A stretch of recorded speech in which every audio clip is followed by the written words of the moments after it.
time to take on the mighty mountain. Yes, indeed, it is a RaceRoom special event as we head to the Bathurst 2-hour. A race is always filled with drama, a race that's always filled with excitement. A race that I get to share the comedy booth with Zach Sweeney. It's Lewis McGlade, Zach Sweeney in for the 2-hour race. We've got qualifying coming up ahead. And of course, it's a qualifying session that will be pretty important. It is a hard track to pass at. It is indeed. Yeah, good evening, everyone. Looking forward to the Bathurst 2 hours. A very challenging circuit. I think that needs very little introduction. I do think track position going to be very important, but equally that strategical element, 2 hours, we will likely be expecting a few pit stops along the way, whether that's for tyres and fuel or for damage. We'll have to wait and see on that department. But yeah, qualifying, incredibly important. The good news is they get half an hour to set those lap times. So plenty of opportunity, but a very long and very technical lap to do it at. Yeah, it is one of the most exciting laps. You know, it's one of my favoured circuits on planet Earth. It's a tricky circuit which has such a great combination of corners. We've seen it race in real world and sim racing relatively recently, and we've seen the dramas that come with. It's brutally difficult to get around. It's one that can catch you out in a moment's notice. Yeah, 100%. You know, you let your concentration lapse for a second, and that's all it takes for your race to be completely thrown in the bin. Obviously, twist turns all throughout the race, and it's not just yourself you have to worry about and your driving, it's also the driving of other people. You are often a passenger in some of these incidents, especially if you time it at the wrong point, and like I say, you are largely at the mercy of other people and their talent. So that's going to be something these drivers are going to be weighing up. How do they minimize those incidents? And 100% this is going to be a race of pace. Definitely is going to be a part of it, but consistency and attrition, if you can nail those two things, and a bit of luck probably sprinkled in there as well, then you're going to do quite well over the next 2 hours. I'd rather be lucky than good. That's something that I'm sure a lot of drivers will be thinking about. Obviously, here's a little bit of a look at the iconic skyline through the S's into the Dipper. Of course, the run down into the elbow. It's a real fun part of the track. Obviously, you're navigating the walls. You're almost brushing alongside them. That's one of the main things around here. But of course, in a 2-hour race, we will be having pit stops through this race. Obviously, it's GT3 machinery that take to the circuit. Before we start talking about the ins and outs of those, I think it's probably a good time to talk about some of the drivers that we've got racing out there.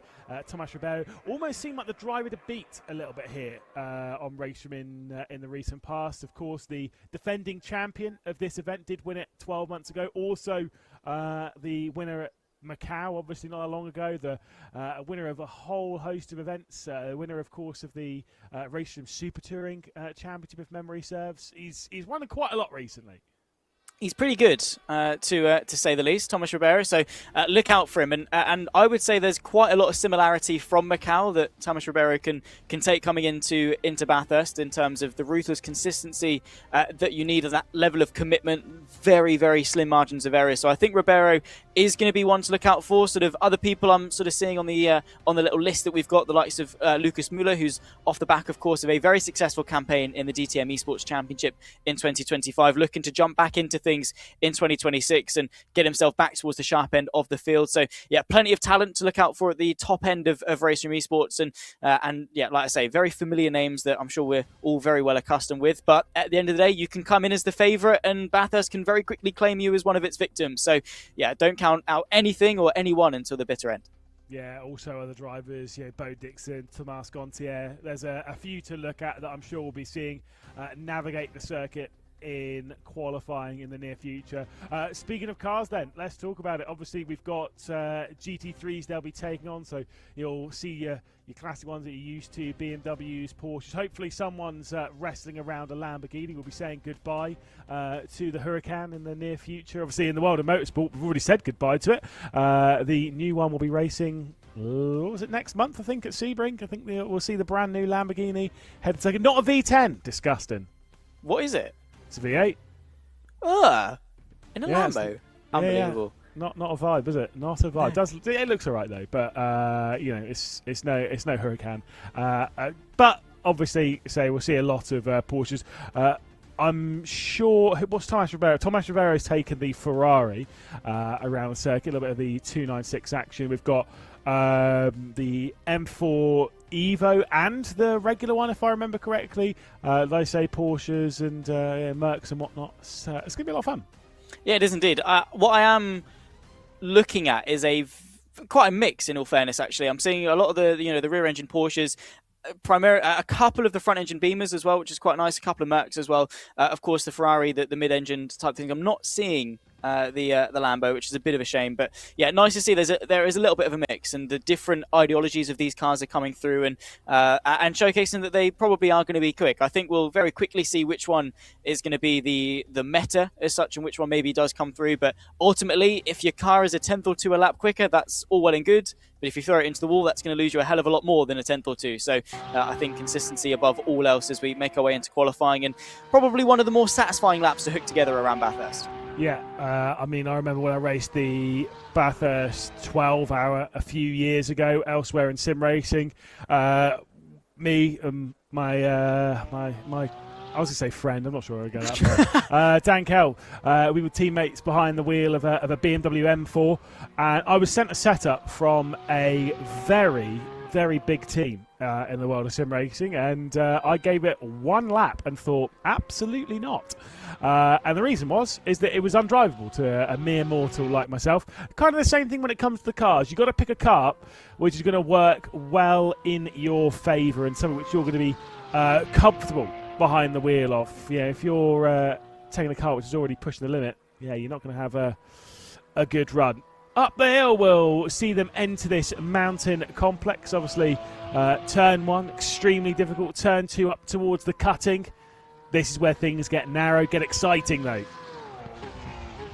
Yeah, indeed. So, of course, you're braking pretty much at the kink as the track kinks. You're letting the car drift out wide, and if you've got your tyres up to temperature, this should be flat all the way through this right-left chicane. If you're brave enough to keep it pinned, use a little bit of that curb, and then comes the undulation, using the compression to help the car grip up, and then you are absolutely on the limit. Over the crest, though, and through the left towards the descent down the mountain, and again, this is really where you can earn your tenths.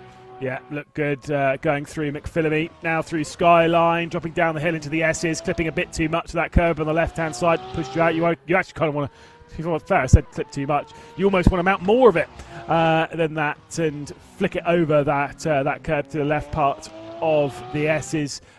Dipper ticked off, Forest Elbow ticked off, Conrod straight, that's where we're at, down towards one of the fastest corners in motorsport, certainly the fastest corner in Australia.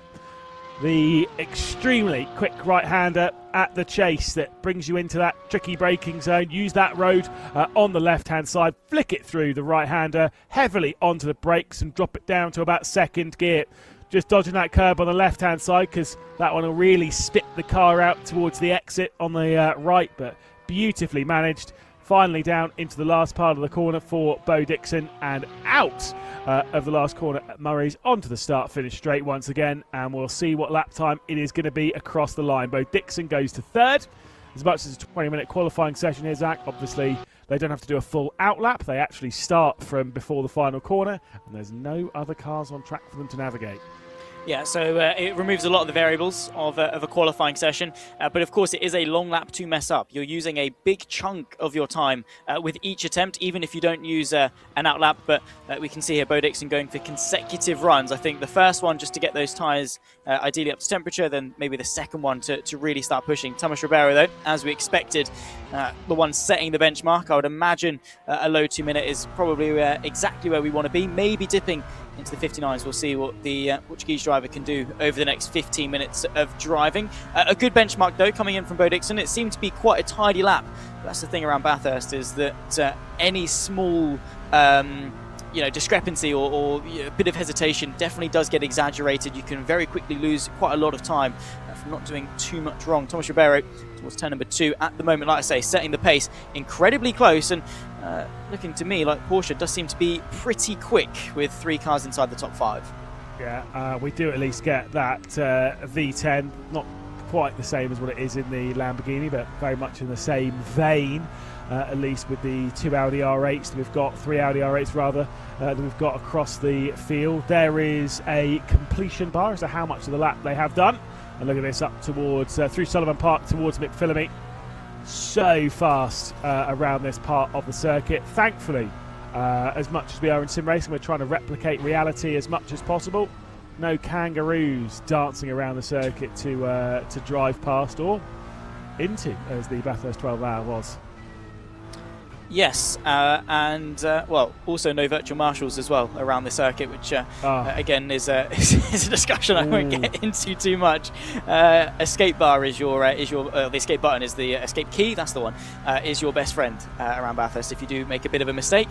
Yeah, I mean, I think kangaroos would be an interesting element of RNG to throw into sim racing, so I'm both glad and not that they don't exist in the world of sim racing.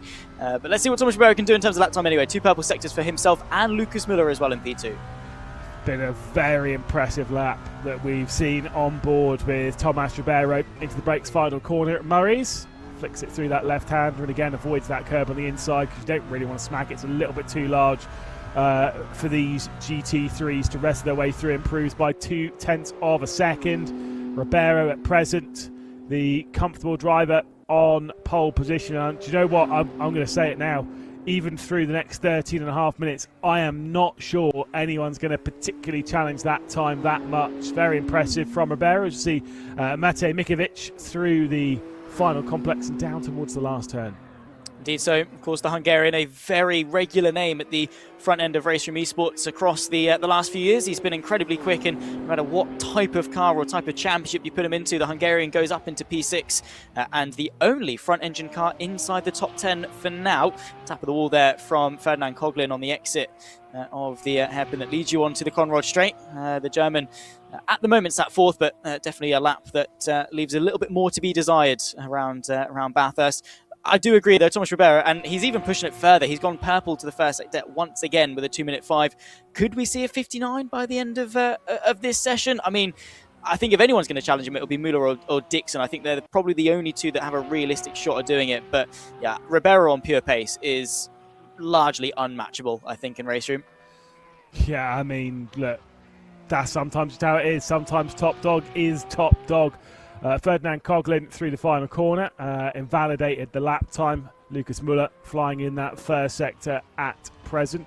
Did see a question in the chat. Will the race follow this? The answer to that question is yes, indeed. We'll have a very short breather between qualifying and the race, but by very short, I literally mean a couple of minutes. They do not have much time to jump out of the car, run to the loop, run back into the rig, and get themselves ready for 2 hours of frantic racing. I'm sure they've already got their strategies locked into their brain as to roughly what they're going to do and when they're going to stop. And outside of that, it's go with the flow.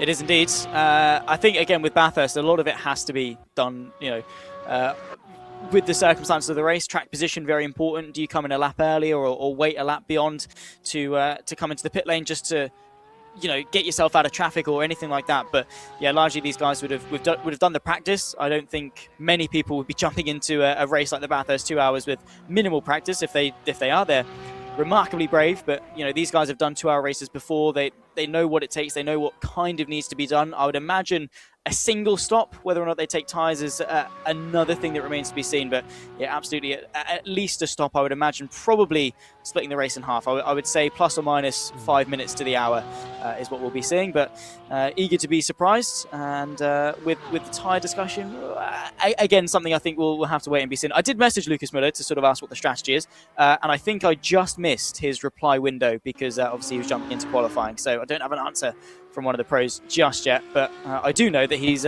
feeling less than confident coming into this event. Fair enough. I mean, look, that's just sometimes how it goes, but especially when you're going up against Ribeiro, when you're going up against Bo Dixon. By the way, did improve up to second position, but instantly got removed from that as Lucas Müller went up into second himself. We're looking at Jarno Weiss, who has set a purple first sector. So clearly, because we've seen a few purple first sectors, clearly people have pace on the Ferrari 296 that currently sits atop the leaderboard in that opening sector. But as soon as you go through the mid part and start dropping down the mountain, that's where Thomas Ribeiro's confidence and the power of the Ferrari 296 does manage to pull fair distance away from the rest of the field.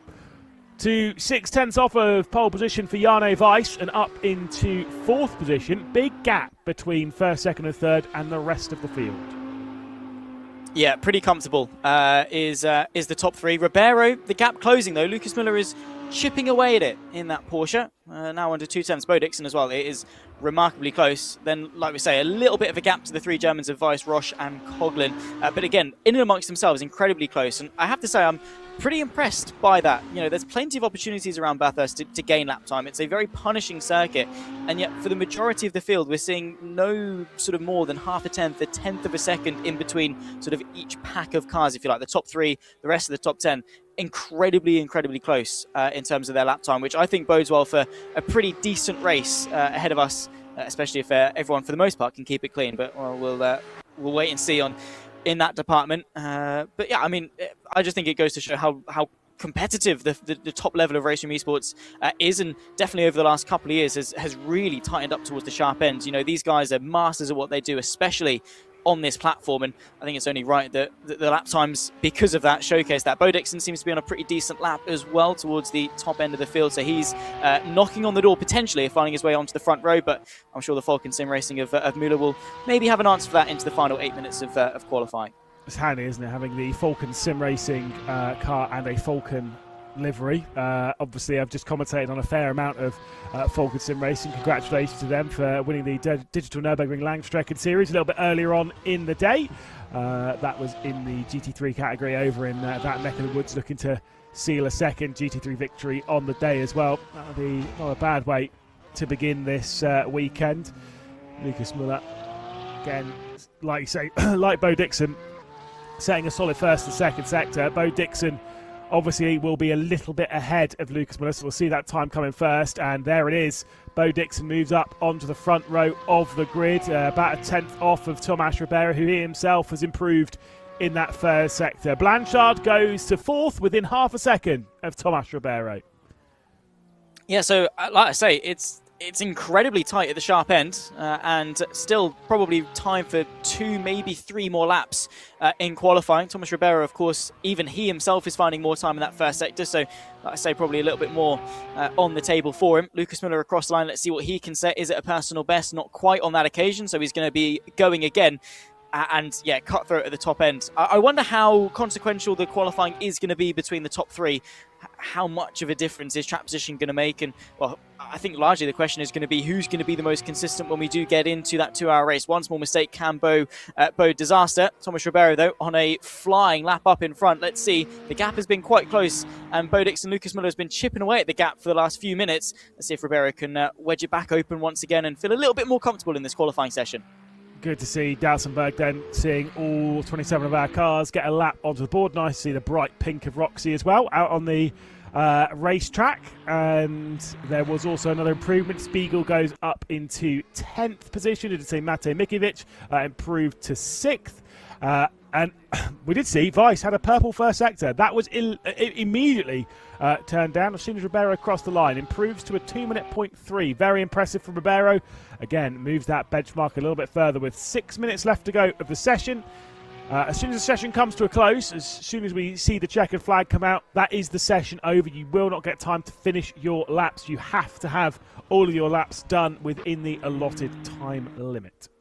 Yeah, there's no finishing it. Doesn't care, doesn't matter if you're on the quickest lap Bathurst has ever seen. Now, as soon as that time ticks 0, we are done and dusted. Probably be feeling a little bit frustrated if I was Bo Dixon or Lucas Müller, thinking, oh yeah, Ribeiro is catchable. You know, that lap time is attainable, only a 10th, and then, oh wait, brilliant, no, he's opened it back up to 3/10 again, and they're going to be needing a little bit more. Jack Barton across the line, decent 1st sector, personal best in the middle sector, comes across the line, works his way up into 16th and 0.03 of a second off Christian Orban, the Hungarian. Again, a fantastic driver in the world of RaceRoom, very handy in a touring car. It's Christian Orban, as are the majority of the Hungarians actually on the at the top end of RaceRoom. The likes of Mate Mikiewicz running really well in the likes of the Trip 6 Esports Super Touring Championship over the last couple of years. They're quite historic and historically successful in that particular championship, and at the moment running inside the, well, just shy of the top half of this field, but like I say, incredibly tight in this qualifying session, as you would sort of expect it to be. Bo Dixon, though, at the sharp end. We talk about Tomas Ribeiro bringing that gap back open to 0.3. Bo Dixon might be looking to close it back down once again. Yeah, on board though with the BMW of Rune van den Broek through the final complex of the mountain section. Has improved in that middle sector, now works his way down into the chase. We'll await to see if there's an improvement from Bo Dixon's Porsche, whether he's able to close down within a couple of tenths of Tomas Ribeiro, or maybe even do the unthinkable and steal away the provisional pole position. Doutsenberg nearly moves inside the top 10, only to 11th in that Porsche, which we have 9 Porsches in the top 13 positions. It's clear Porsche dominance on the mountain today. Van den Broek comes across the line. 1.4 seconds off of the pole does not improve. Bo Dixon gets to within a tenth and a half of Ribeiro, and unfortunately cannot improve past that point. So Villeneuve showing what happens if you get it wrong down the hill. Well, down the hill. It most definitely is not a hill. Down the mountain for Bas. Again, it's so easy just to ask a bit too much as you rise over the crest and dip yourself down through Skyline. If you just get the breaking point ever so slightly wrong and wash yourself wide, it very quickly showcases you how punishing the Mount Panorama circuit can be. Niels Doutsenberg, though, searching. He needs just over 0.2 of a second to find his way up into the top 10 and ahead of the Dutchman for a 5th row start in this race. He'll be looking for that. Bo Dixon will be looking to work his way onto pole position in, well, what will be his final lap in qualifying, his final full lap. I think he's going to abort it and give it another go. Not the best of first sectors, and very clever decision there to back out and give himself another go at the opening sector. Every time I see the side of Bo Dixon's car, I think about where I'm going to be going immediately after this broadcast. It's true. It's who was it? John Bennett in GB3. It is Papa John Bennett owns the Mackies in my area.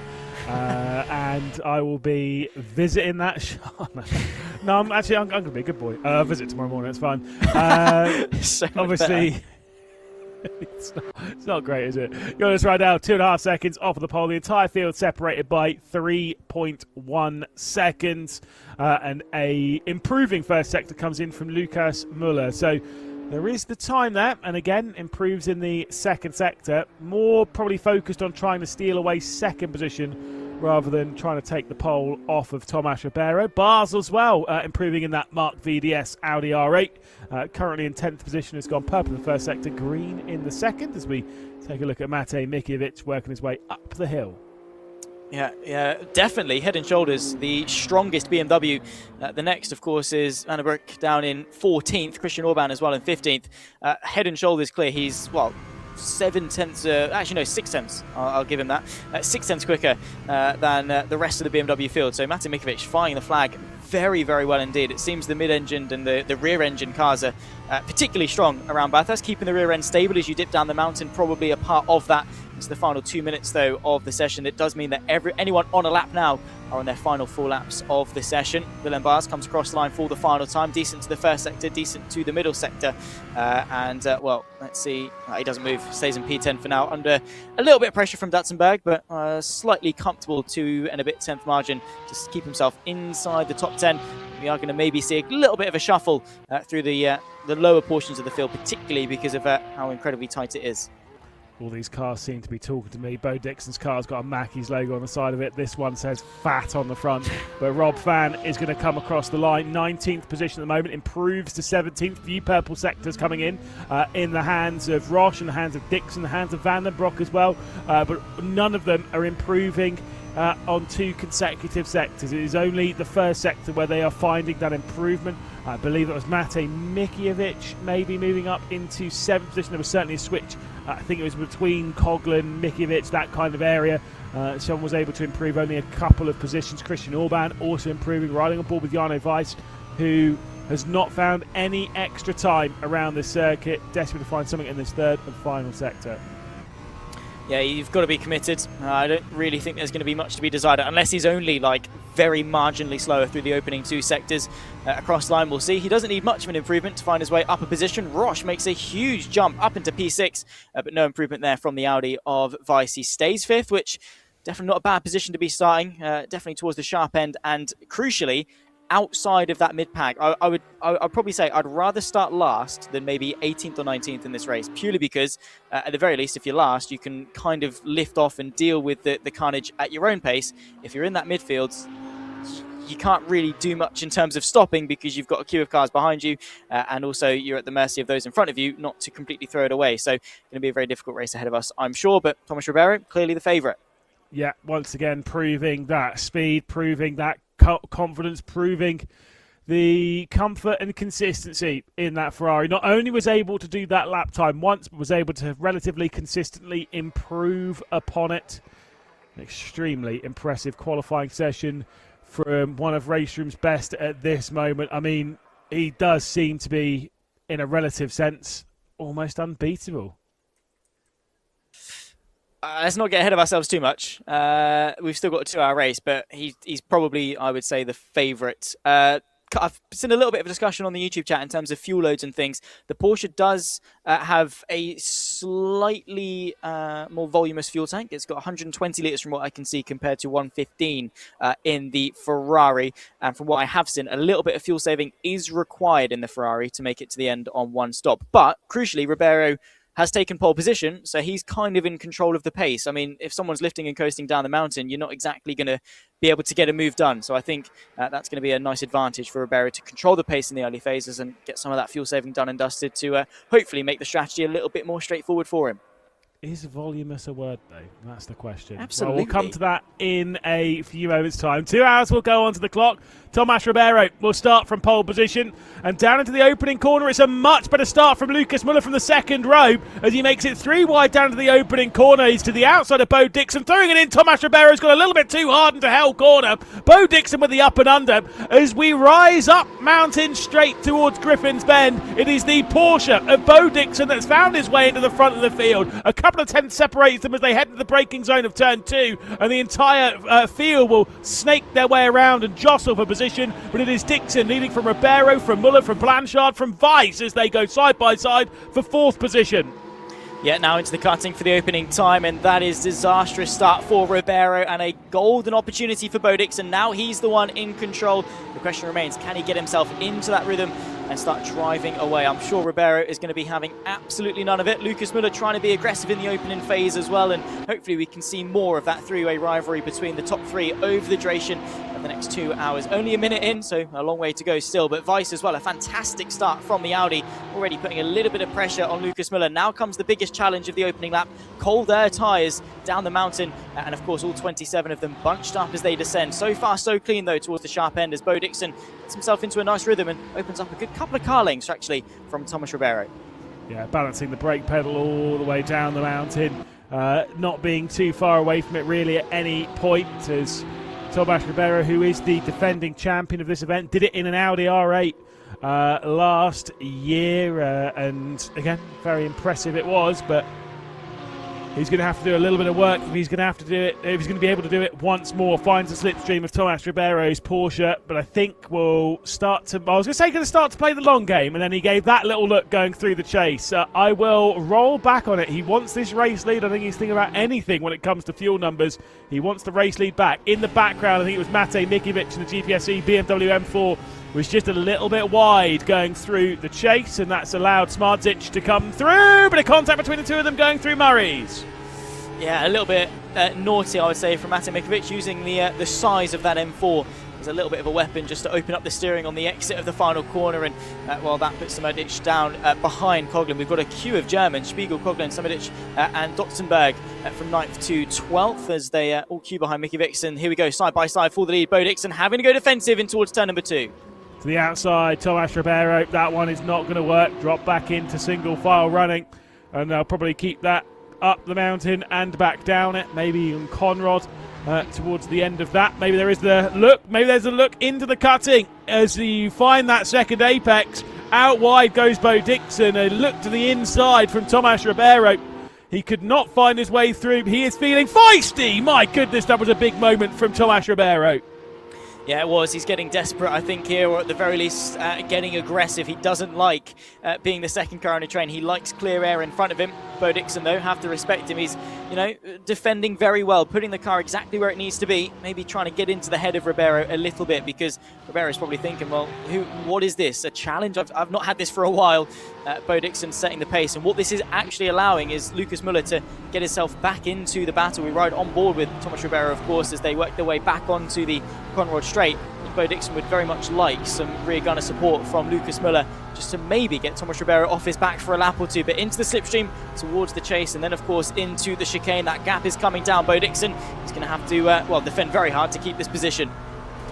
Oh, he looks to the outside going into the chase. Is he going to fire it all the way around the outside? He's got the run towards the apex, and it does seem as though the race lead might switch round, but Bo Dixon is going to hold firm. It's been a while since I've seen Bo Dixon be this strong. I remember back in the Cupra Sim Racing series all those years ago, he was actually a fantastic runner in that championship. Very different style of racing here in the GT3s. We've seen some great flashes of speed from Bo Dixon. We're seeing it again thus far this afternoon. 5 cars for the race lead, and Dixon, Ribeiro, Müller, Weiss and Roche. Yeah, this is not what I'd expect, actually, from the opening stint of a 2-hour race at Bathurst. This level of racing. Of course, Ribeiro, very nice job there to get it stopped into the chicane and give Bo Dixon the space, and very good bravery from the Brit, who once again has to go defensive in towards turn number 2. It's the outside line for the Ferrari. Doesn't quite have the agility to go the long way around, or does it? Foot to the floor, now squeezing his way to the inside of the cutting. Bo Dixon forced to give him some space. They'll run side by side going through. Thomas Ribeiro back down the inside. No way is Dixon going to go the long way around. He just gets urged out. Thomas Ribeiro forced to concede just a little bit of space in that race to the apex. But, well, once again, the Ferrari back into the race lead. He had to work for it, though. A little bit of a twitch as they just ascend up the mountain. Unbelievable racing as they head their way up the mountain, down towards McPhillamy Park now. And that preparation for Skyline. Tomas Ribeiro, race leader. That was an incredible couple of laps that's found his way back into the front of this race. Bo Dixon, though, will be hungry to sneak his way back through. Dropping down through the dipper, now into the elbow. Find that braking point just right, and you can see that Porsche looming large in the mirrors for Tomas Ribeiro. Bit of a kick of oversteer coming in from Bo Dixon. I think that's going to thwart any response from him on immediate effect going down into the chase, but potentially on the run up the hill once more, there might be a bit of a look at the end of Mountain Straight. Find out, of course, in the slipstream. Definitely proven to be pretty strong. Thomas Ribeiro under a bit of pressure. Bo Dixon, though, opting not to go for the move on this occasion. No moves in and amongst the top 5 either. I have to say, at this level, that I'm remarkably impressed by the level of racecraft that we've seen there. To go side by side for that long around a circuit like this is incredible. Of course, longevity, definitely a thought in some of these drivers' minds. In some cases, probably didn't seem like it in how aggressive they were being. But, you know, giving space and making sure they make it through cleanly, definitely a priority towards the sharp end. Not the cleanest of runs through turn number 1 for Bo Dixon, though. And that is allowing Thomas Ribeiro to just build a bit of a gap. Now, ideally, for the Ferrari, he's going to break clear of the slipstream and then start to chip away. I think, pace-wise, definitely stronger. That slipstream, though, is hooking in the rest of the top 5 to keep him in contention, as Roche as well, looking for a little bit of a move to the inside of Weiss there, and definitely eyeing it up in what is a very tight top 5 pack at 7 minutes into still a hour and 53 minutes we've got left. Watch this run, though, over the top of the mountain from Ribeiro. He is going to go full push, full send to try and break the gap. It sits at 0.4 of a second. Can Bo Dixon go with him?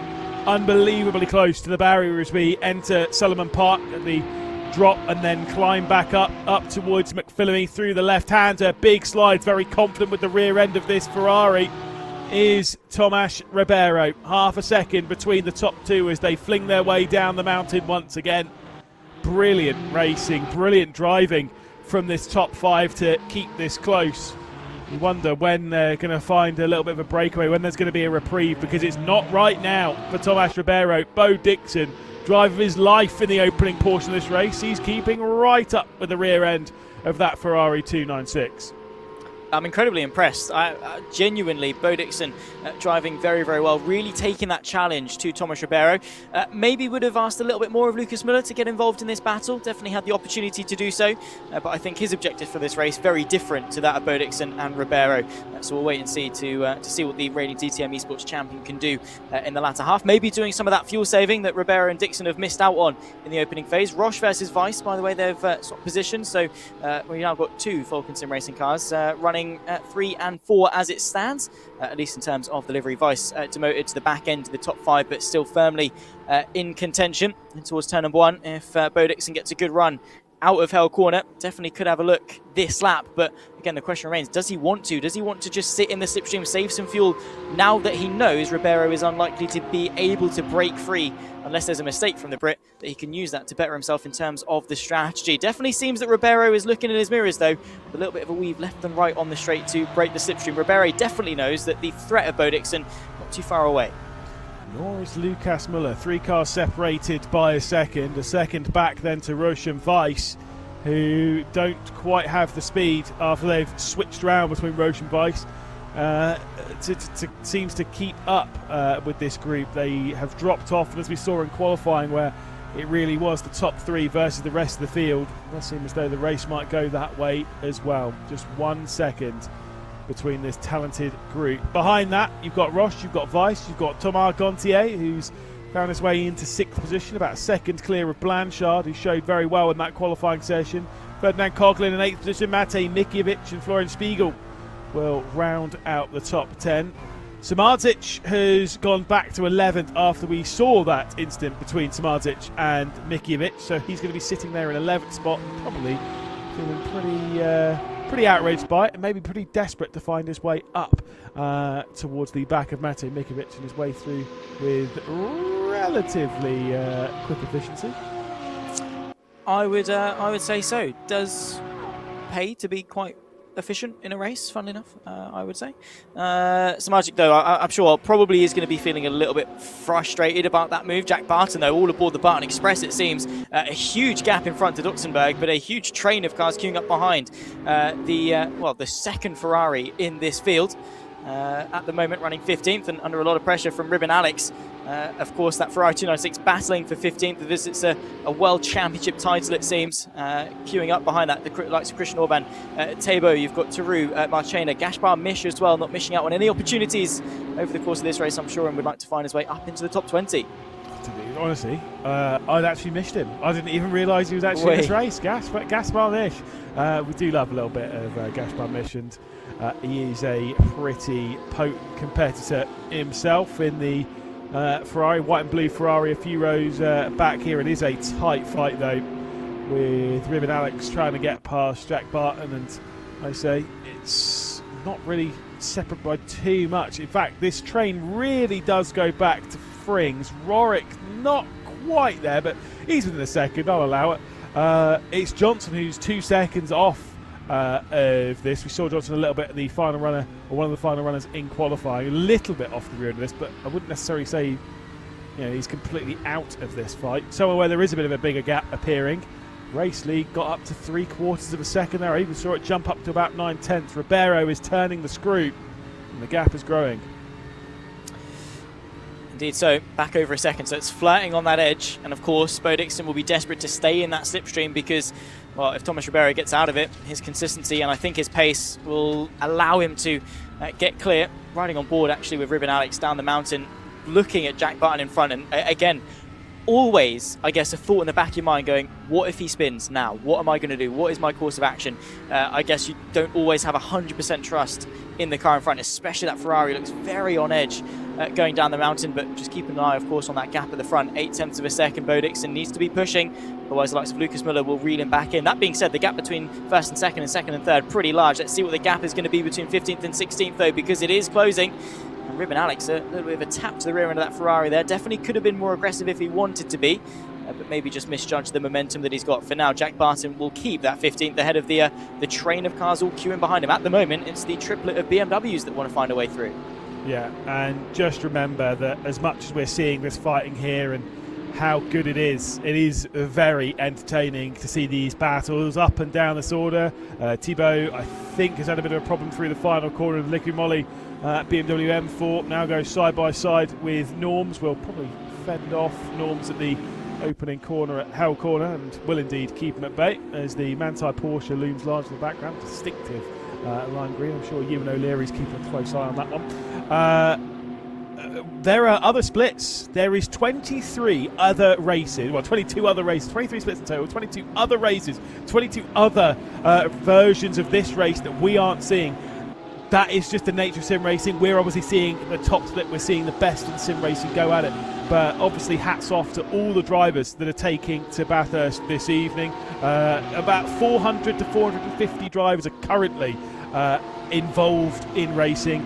Great to see the community growing. We've obviously commentated on this on and off quite a lot over the last 2 or 3 years, and the community has grown and grown and grown. So obviously, if you're watching this thinking, I want to take part in this race, do remember, in future there's other special events that happen on RaceRoom all the time. Jump on a Steam, download it, get yourself involved, and we'll maybe see you out on track in the next special event. Definitely want to get back on RaceRoom a little bit. It's been a while, been a good few years since I've raced on RaceRoom. The last time was the Rocket Race Star Formula 4 Esports Competition UK back in the day. Bit of a throwback. You were commentating on that actually. Still to this day, my best move in sim racing around the outside of Thea Mercurius through Maggots and Beckett's and Chapel to get a podium. And I have definitely missed RaceRoom. Of course, a very good sim in terms of the content and the variety of content that you get, and very largely inexpensive, free to install, and all the subsequent packs. You know, very cost effective to get yourself on circuit, and of course these fantastic ranked events, and a great community to go with it as well. It's really nice to see the growth of RaceRoom and the turnout that we've had for the special events so far in 2026. So yeah, really good to see, and well, also as well the excitement out on circuit that we're getting. Thomas Ribeiro though, that gap has grown quite comfortably now to 1.2 seconds back to Bo Dixon, so that top three fizzled out a little bit. This midfield and back end battle though most definitely has not.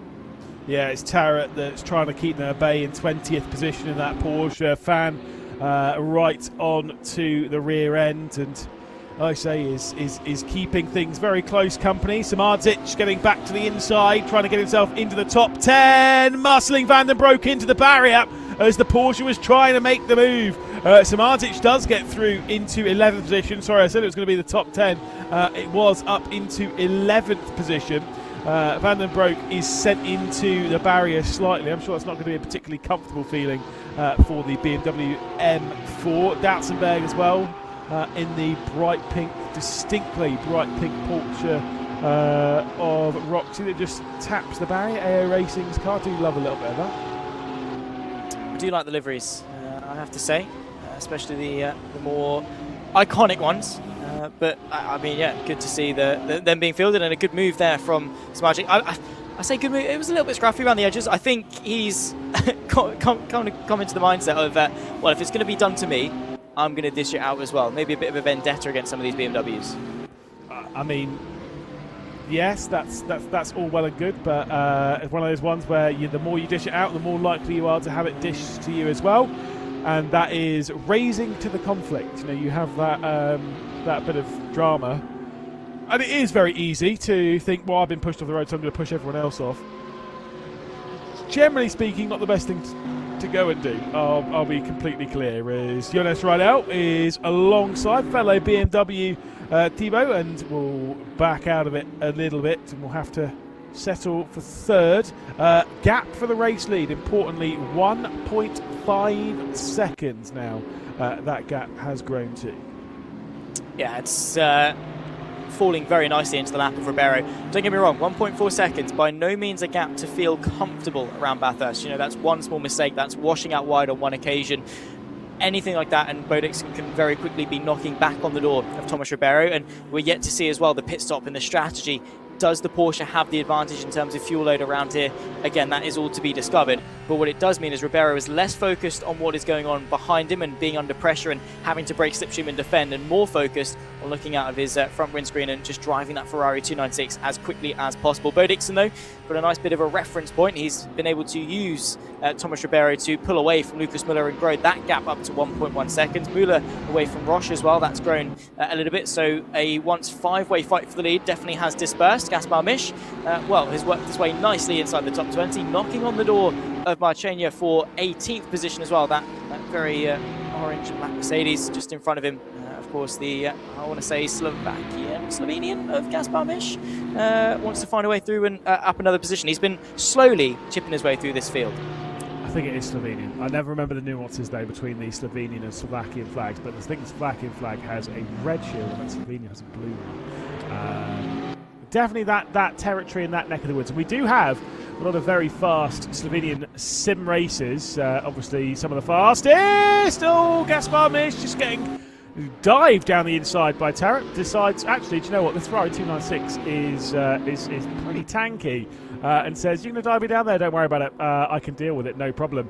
Yeah, the likes of Jane Simincic, Alan Terzic, I mean, there's plenty of others, quite a lot of fast Slovenian sim racers, and technically Kevin Siggy, although you could classify him sort of as Austrian, but not really, but it's fine. Leaving 3 wide of the chase as Gaspar Misch is able to keep Tarrant at bay, and Tebo is going to join in on the fight once more. It's been a pretty enthralling battle as a look to the inside as well from Tebo. Thinks about the move into the final corner, but opts out of that one and prioritising a slightly better exit on that run towards turn number 1. Of course, what this has allowed is the Mercedes of Marchena to get away from this closing pack, and Gaspar Misch is probably relishing the opportunity to gain a position rather than being under pressure of potentially losing one. Just coming into 20 minutes into this race now as well, and we've now started to see it settle down. We were on the edge of our seat and very much enjoying the opening carnage and chaos that definitely is encouraged around Bathurst. And well, now everyone's sort of getting on with their own thing. The gap at the front growing to 1.8 seconds. Well, I say it's settled down a little bit. We've still got the packs towards the back end of the field, but definitely towards in amongst the top 10, things starting to space out a little bit. Everyone just getting on with what they need to do. Behind that, though, still keeping it very entertaining. I'll be intrigued to see as to when/if it begins to settle down, but definitely far enough into the race now to start to piece together as to who's where. And well, no surprise, unsurprising to I'd say absolutely no one, that Ribeiro, Dixon and Muller are our top 3. Yeah, they certainly were the standout in qualifying, and they are being the standout in this race as well. The question marks will then fall as to what strategy games people are playing and how much fuel is being saved. This is one circuit on planet Earth that I think you can actually save a pretty solid amount of fuel on, with respectfully relative ease around here. Now, yes, of course, you have Conrad Straight and Mountain Straight, but over the top of the mountain, you can be a little bit calmer with the right foot, especially on that run down the hill. To the point where I was always told by the top esports drivers, you can basically use very little throttle until you get out of the dipper, especially through the S's. You're not really going anywhere near the throttle. If you're efficient with how you're braking, you can basically come down a lot of the mountain with no throttle usage at all.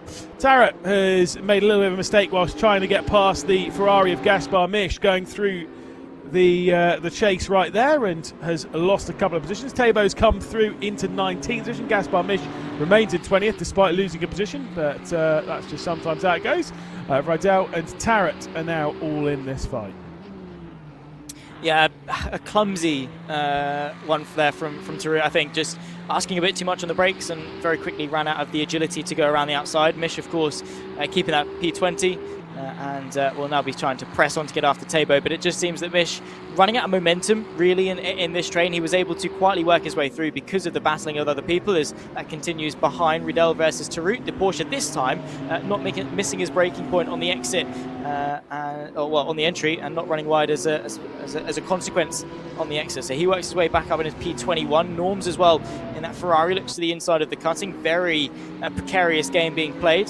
Rydell missing out on that occasion, and that's going to bunch up the entirety of the back end of the field. I do like how we've had no one largely knocked out of contention just yet. There's no one straggling half a minute off the back of the pack. Everyone has been kept nice and tight, and pretty much everyone in this field has someone to chase or someone to race against, which I think is again speaks volumes as to the level of competition at the top end of RaceRoom Esports.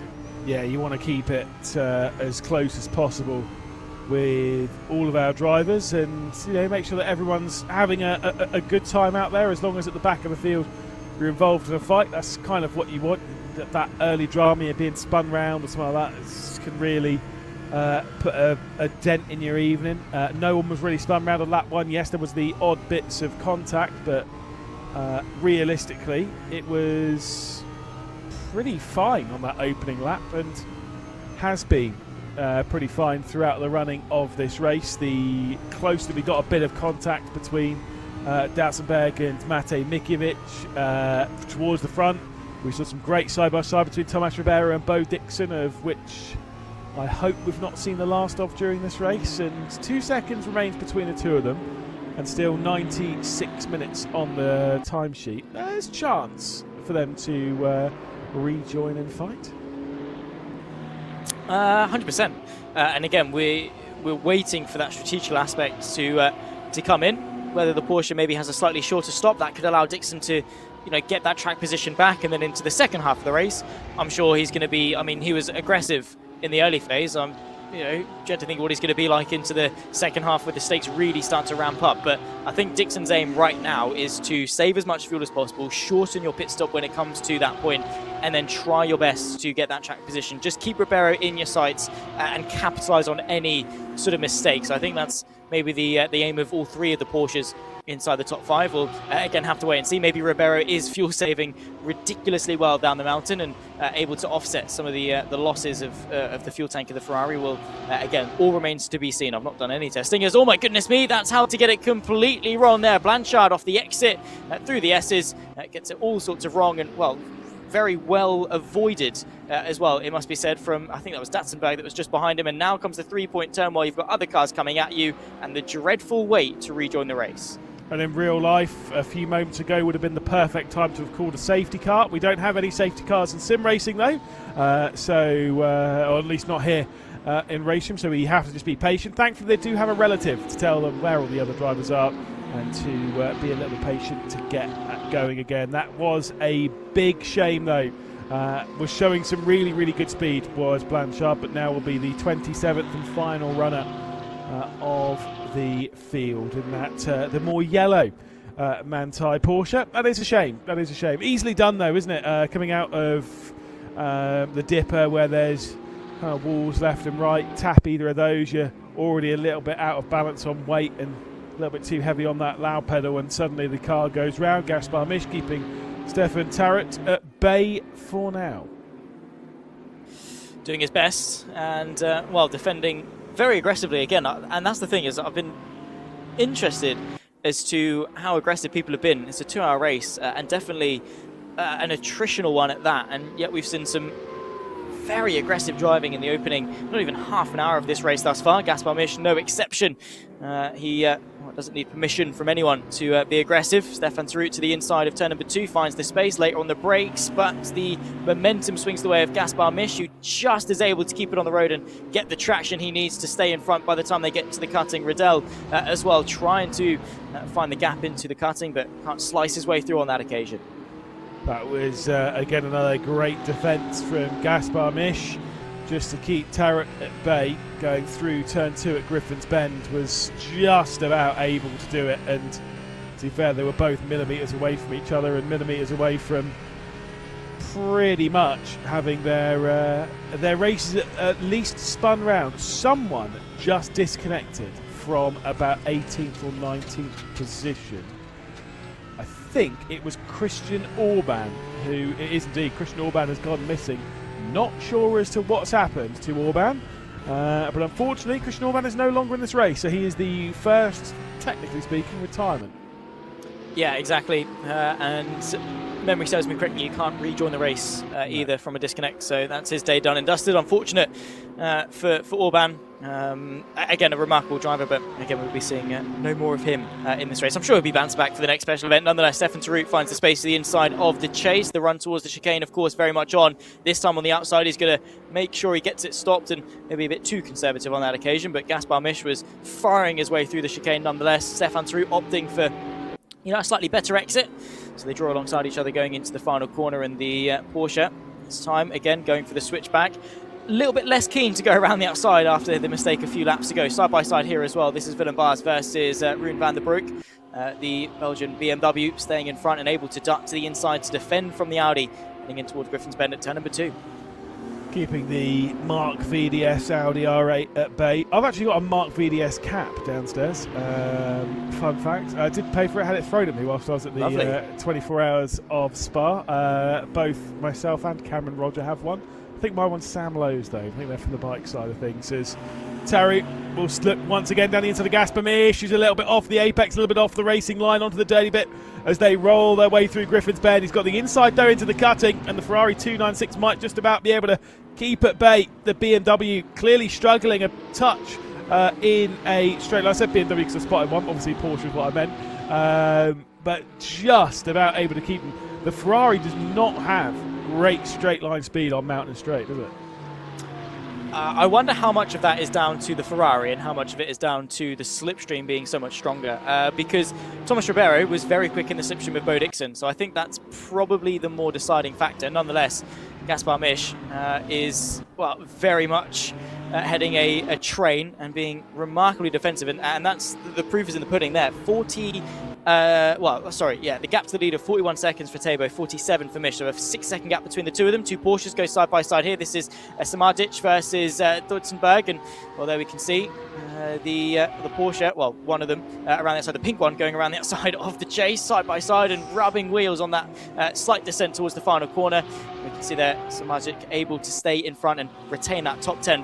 Fought very hard to get back into the top 10, that yellow and blue Porsche there, it must be said. Duitsenberg trying to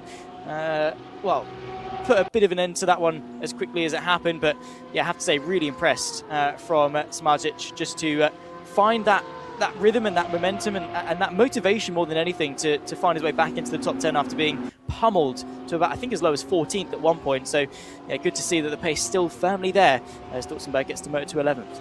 I mean, it's been an impressive comeback, yes. It's been a very aggressive comeback, though, from Samardzic, and even there, getting past Duitsenberg, there was a little bit contact going down into the braking zone of the final corner at Murray's, and what that says to me is that Samardzic has had enough of everyone in the opening 30 minutes of this race. To be fair, probably more likely in the opening 10 when he got pummeled off the road, as you quite rightly point out, from Mate Mikiewicz, and clearly feeling that frustration, because he's, to be fair, was higher up the order than where he currently is. So it's dropped back down again after contact with... so he had the contact with Mate Mikiewicz, dropped him a few positions. I think he then got back up to being only a couple of positions behind Mate Mikiewicz, but now dropped back down and now has gained another spot back. I might be wrong on that one, but I'm pretty sure that is the case. Now sits about 7 seconds off the Hungarian, who will so desperately try and close down on. This is Alex trying to get past Bars. Vandenbroek has built the gap to the Mark VDS Audi R8, and now it is Bars who has to look in the mirror, and we'll see Alex closing in that slipstream. See what the BMW can do. Of course, the slipstream has proven to be very strong, especially the long Conrad straight towards the chase. Bars, thankfully, for the Audi, getting the helping of the slipstream from Van der Broek. That's something that's gone wrong for Norms, and I'll tell you for free, that is not the normal line that you want to be taking off the exit of that one. And, well, tumbles his way down to P26. Speaking of as well, tumbling down the order, Gaspar Misch has dropped way outside the top 20 down to P24 for the Slovenian. So I think now the attrition starting to set in and the Mountain taking a couple of victims.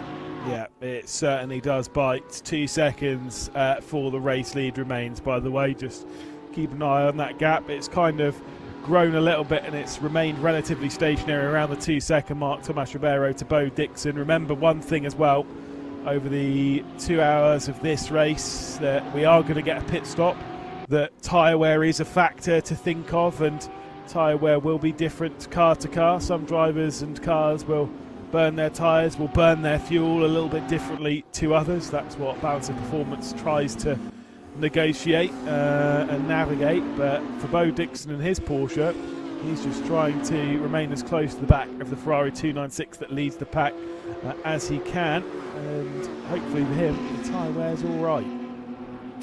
He's going to be hoping that, isn't he? I don't know whether or not they'll be taking tyres. I think that's probably quite punishing. Just trying to think back to Daytona and Macau, whether or not people did.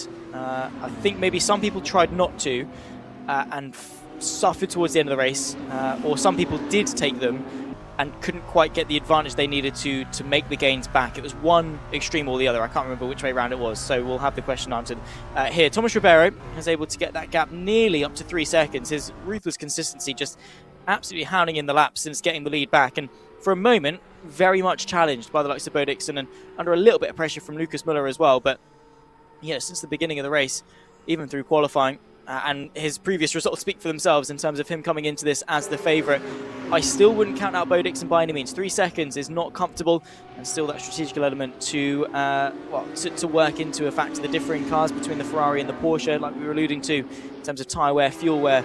we'll have to wait and see what that can bring, as well, particularly in these battles further down, as to what it's going to shake up and whether it's going to bring the field in even tighter together or split it even further apart. Over half an hour through, so definitely into the closing stage of this stint, as Smartic has lost the top 10, worked very hard to get his way back into it. Datsenberg fires one back up the inside, and well, the pair of them initially, I would say, probably could have gone and caught Spiegel for another position in the top 10, but well, deciding to battling in and amongst themselves for now. Datsenberg, though, well, probably back into the targets, I'd imagine, of Smartic, who is, like we've been saying, probably driving quite frustrated since the beginning of this race. Yeah, I think they switched, so obviously we saw them switch round. I think they switched back around pretty much the lap after on the run-up mounted straight, and Datsenberg was able to get back through. I would suspect that this battle is far from done, as the Porsche duo once again heads towards Solomon Park before rising back up to McPhillamy and preparing for that run into Skyline before the circuit drops away from you. And from driver's eye at this point here, it's called Skyline for a reason. It is the only thing you can see is the sky, and then suddenly the circuit drops away. I could not imagine what that must feel like in a car. I have memories of my dad, this might be a little bit unrelatable to you, throwing it over humpback bridges when I was a kid, and I get the feeling that going over the top of Skyline, probably in that kind of vein, your stomach being thrown up in your body, and that sort of sick feeling as you drop down and suddenly gravity takes back over again. Yes, oh, that's cutting straight over it. That's an example of getting it wrong. Whoa. That's Johnson, and that's a Porsche parked on the apex. Goodness me. Have everyone, I think they've all been able to work their way through quite nicely. Was that Tarut that was parked on the inside? Yeah, it was Tarut who was backwards going through the dipper, is able to flick the car back round and send it once more. But yes, indeed, there's clearly been a few bouts of drama on the run down the hill for not only Tarut, but for a couple of others, for Blanchard, for Norms. Johnson, who's been sat at the rear of the field for quite a long time during this race, pretty much the opening half an hour, now finds himself a few positions clear of the bottom of our leaderboard on the left-hand side, with their car being cars over a minute off the race lead, and us not even being halfway through the race. We are definitely getting lapped traffic during this race. Tomas Ribeiro will have to navigate a couple of back markers, I'm sure, before we see the checkered flag. Yeah, in contrast to the lapping that we saw at Daytona, obviously everyone is in the same class, which makes it just that little bit more difficult for Ribeiro to negotiate his way through, because it's not like it's a prototype versus a GT where you can just put your foot down on the straight and blast your way through. I wonder how nice people are going to be to the race leader, how much space they're going to be able to give him, and how consequential it's going to be in the narrative of this race. We'll have to wait and see. Blanchard's front end of that Porsche not looking overly straight. Definitely has taken a bang or two. Probably, I'd imagine, to the rear end of another car, or even maybe a slight tap to the wall. Probably either of them just as likely. This is Marchena versus Thébault. Of course, Marchena was able to be a little bit in the clear because Gaspar Misch was backing everyone up behind him, able to get that orange Mercedes as far clear of the rest of the pack as possible. But a great drive so far from the Frenchman, who I believe has his partner in the YouTube chat cheering him along as well, which is always good to see that community support, and of course the familial support, giving you always your best cheerleaders. And right now probably very happy, and probably, I'd imagine, quite nervous to see Thébault knocking on the door of the Spaniard to work up another position, because at least for the foreseeable future it's probably the only position that he's going to be able to go and get. Jack Barton 10 seconds clear of this battle. Yeah, Thébault Pilet trying to find that one right into the slipstream, into the rear end of the Mercedes, and might be able to pull out and find that move once again onto the brakes as they go into the chase. A little bit later on the brakes from the flying Frenchman. I mean, let's be honest, Erica's not going to be supporting any of your races anytime soon. You didn't even support her playing rugby. I'm going tomorrow, thank you very much. Finally. Yeah, I know, it took me a while. I can't help it if I'm away, can I? Yeah, that's fine. That's fine. Is Blanchard, who had started this race from a solid position. You can see there the position changes through this race. No swaps in the top three, despite Bo Dixon taking the lead in the opening portion of the race. The biggest loser in the race, unfortunately, is this Porsche here. And with the damage on the front end, I'm not particularly sure there's going to be much more to be gained. Unfortunately, that is a large bit of damage on the front end, and it's going to feel very uncomfortable up and over the mountain where you have to have full confidence in the car. Well, if it's going to start understeering, guess what that's going to do? It's going to push you towards more barriers. It's going to push you towards more contact, push you towards more damage.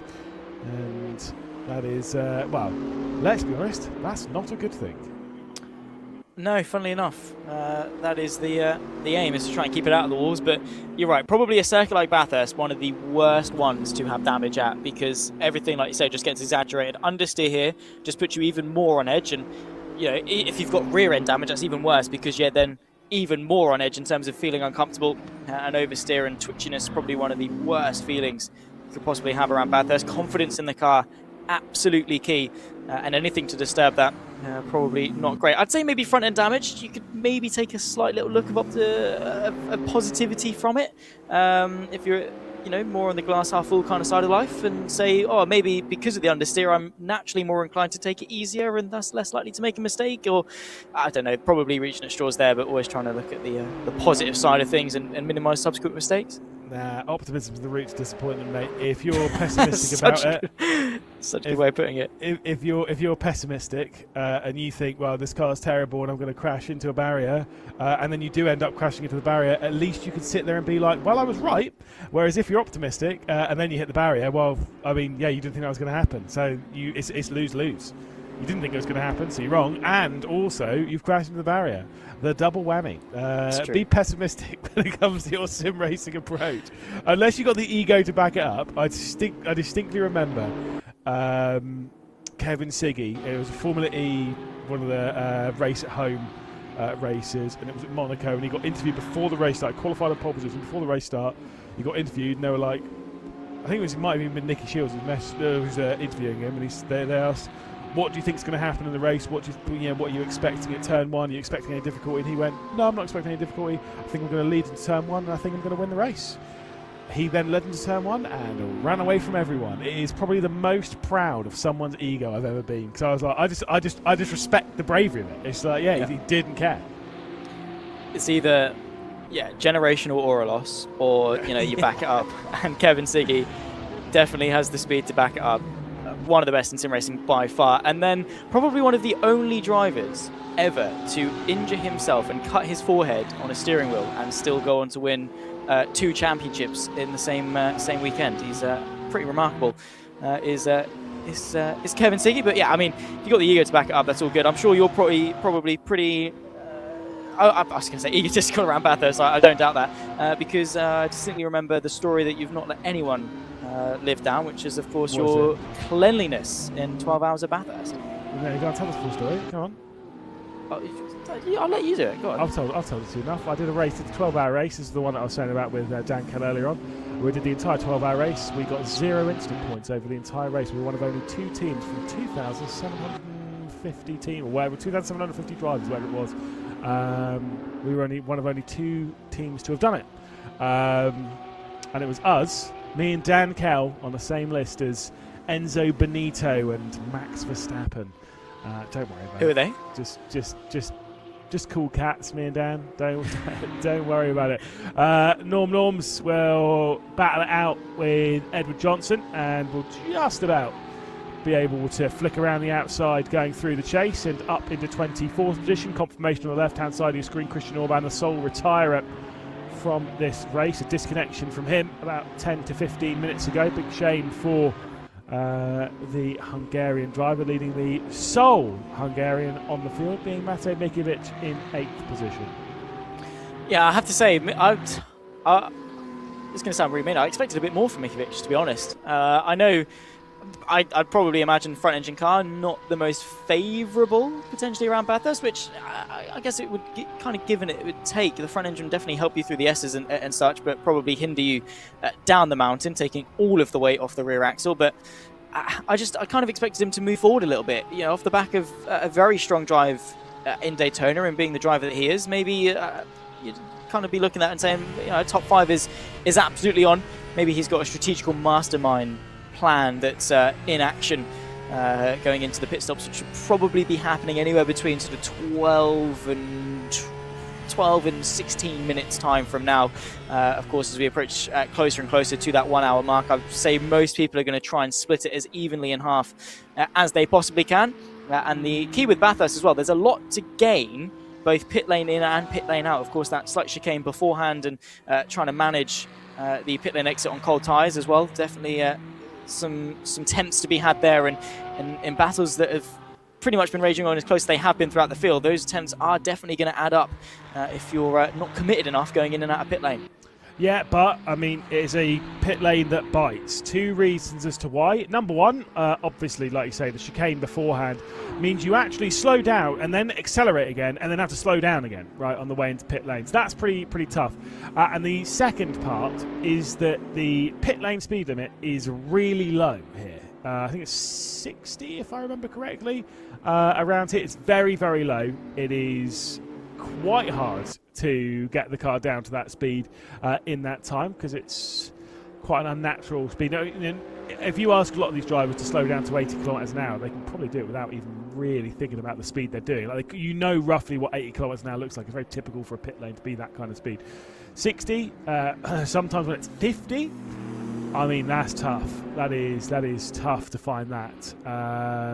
So I would expect at least one of the 26 runners on this field will probably breach the pit lane speed limit. So we'll have to wait and see what that's going to look like, obviously, when they venture their way into pit lane in about 15 minutes' time.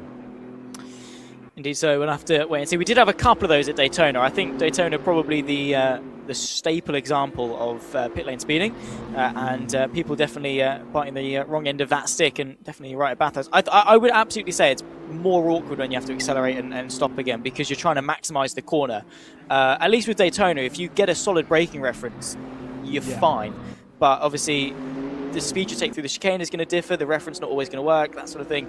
Yeah, Bathurst, very, very tricky.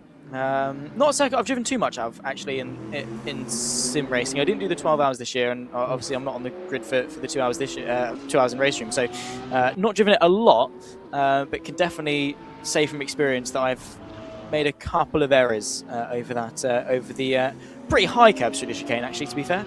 Yeah, no, it is. It is a tricky pit entry. Thankfully, unlike some other circuits, which I can name, it's not an unsafe one.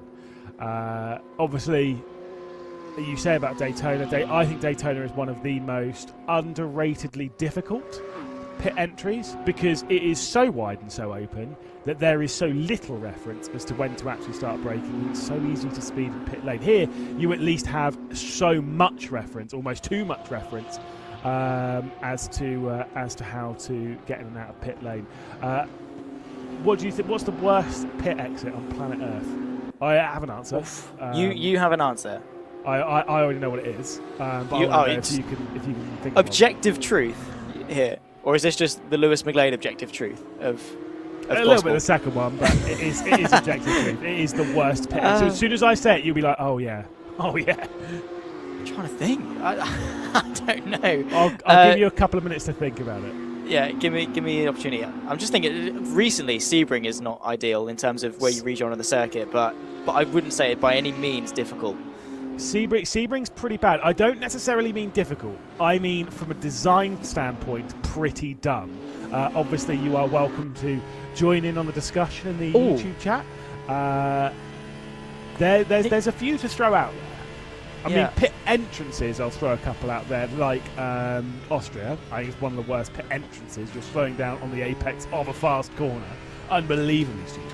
At least here, you're on the straight, you move over to the left-hand side, you go into the pit lane. You come out of the pit lane, you're off the racing line, and then you move back onto the racing line. It's perfect.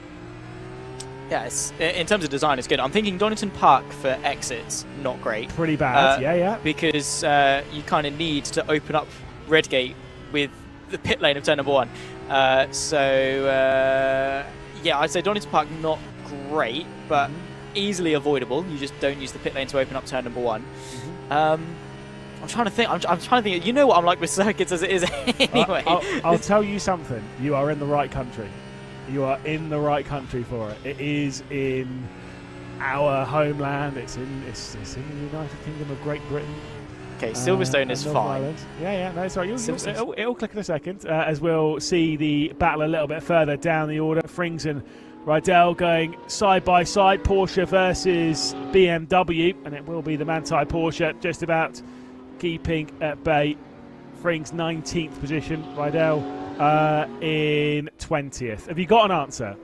Knock Hill is pretty appalling. Well, I'm going to interrupt you because someone has got the right answer. Time Luster in the YouTube chat, Brands Hatch. Worst pit exit on planet Earth. You are dropped out onto the apex of a blind right-hander over the crest of a hill. Is there anything more dumb? It's unacceptably poor. Yeah. What would your solution be? Just run the pit lane exit down Paddock Hill Bend. Nonetheless, Mish trying to go around the outside of Blanchard. Meanwhile, that's going to be very quickly held off by the Porsche. So your solution would just be run the pit lane exit to the inside of going up Druids? Anything other than what we have. The apex of a really difficult corner is never a good idea. And the reason why it's relatively fine is that most of the series that race there don't require pit stops. Then GT World Challenge goes there and British GT goes there. Ow, that was a bit of a hit to the barrier.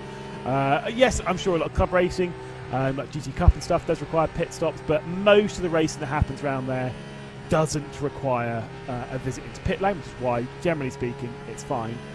But it is awful.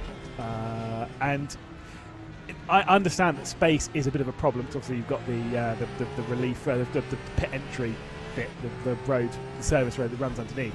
But yeah, anyway, we're on quite a tangent on that one as we're sat right under the rear wing of Gaspar Mish's Ferrari. We were on board with Fan for that one. And Thibaut Pellet will just about get around the outside of Marchena and up to 16th position. It's a feisty return drive from the Frenchman. Yeah, really impressive stuff. It took him a while to get through on Marchena. A nice bit of a battle between them, and it's by far not over. The Mercedes stuck in the slipstream. Bit late on the brakes there. Able to get it stopped just about without running into the back end of the BMW. And now comes the slipstream. Probably actually worked in the Mercedes' favour to open up a bit of a gap to use some of that slipstream towards Griffin's Bend. Of course, Thibaut Pellet has to go defensive. Naturally taking it all the way to the white line. The Mercedes with the run will look to the left in what could well be a swap for 16th position. The Mercedes tries to go the long way around, but that quickly gets thwarted by Thibaut Pellet, who stays in front. Rob Fan, of course, not going to be a fan of his current position on circuit, but would like to do a little bit better than that and find a way through on Gaspar Mish, who once again is proving to be a roaming chicane in this race in terms of his defensive abilities. He's doing what he can. That's the important bit. I mean, look, we've got some great race. Oh, Marchena very close to the barrier and close again. I think that was definitely a grind of the barrier going through Solomon Park from the Mercedes, that bright orange and grey Mercedes that sits in 17th position, the lone Merc at this point of the race, and just grinding the barriers a touch over the top. You can get away with a little bit of a kiss, but more than that, Marchena's been asking a lot of this car and this circuit. Yeah, you can't get too greedy by any means. You kind of do just have to hope if you do hit it, you hit it at a pretty forgiving angle. But yeah, for the most part, if you tap it, you're tapping it at such an angle because so many of the corners are quite, flicks in, and you're obviously trying to get as close to the wall as you can, largely because of the undulation and the camber, particularly through the dipper. You're just aiming as close as you can get to the wall, so much so that if you hit it, you turn in a bit too early, that's your front left suspension, and very quickly you're going to have a bent steering wheel, and you're going to be right hand down for the majority of the straights for the rest of the race. So yeah, largely unforgiving is Bathurst, and you can get away with a little bit. If you scrape your door, you might be okay. You're going to have a bit of a bruise to your ego, but you'll be all right. Side by side here, Willem Baars, of course, in the Audi, getting overtaken by Van der Broek.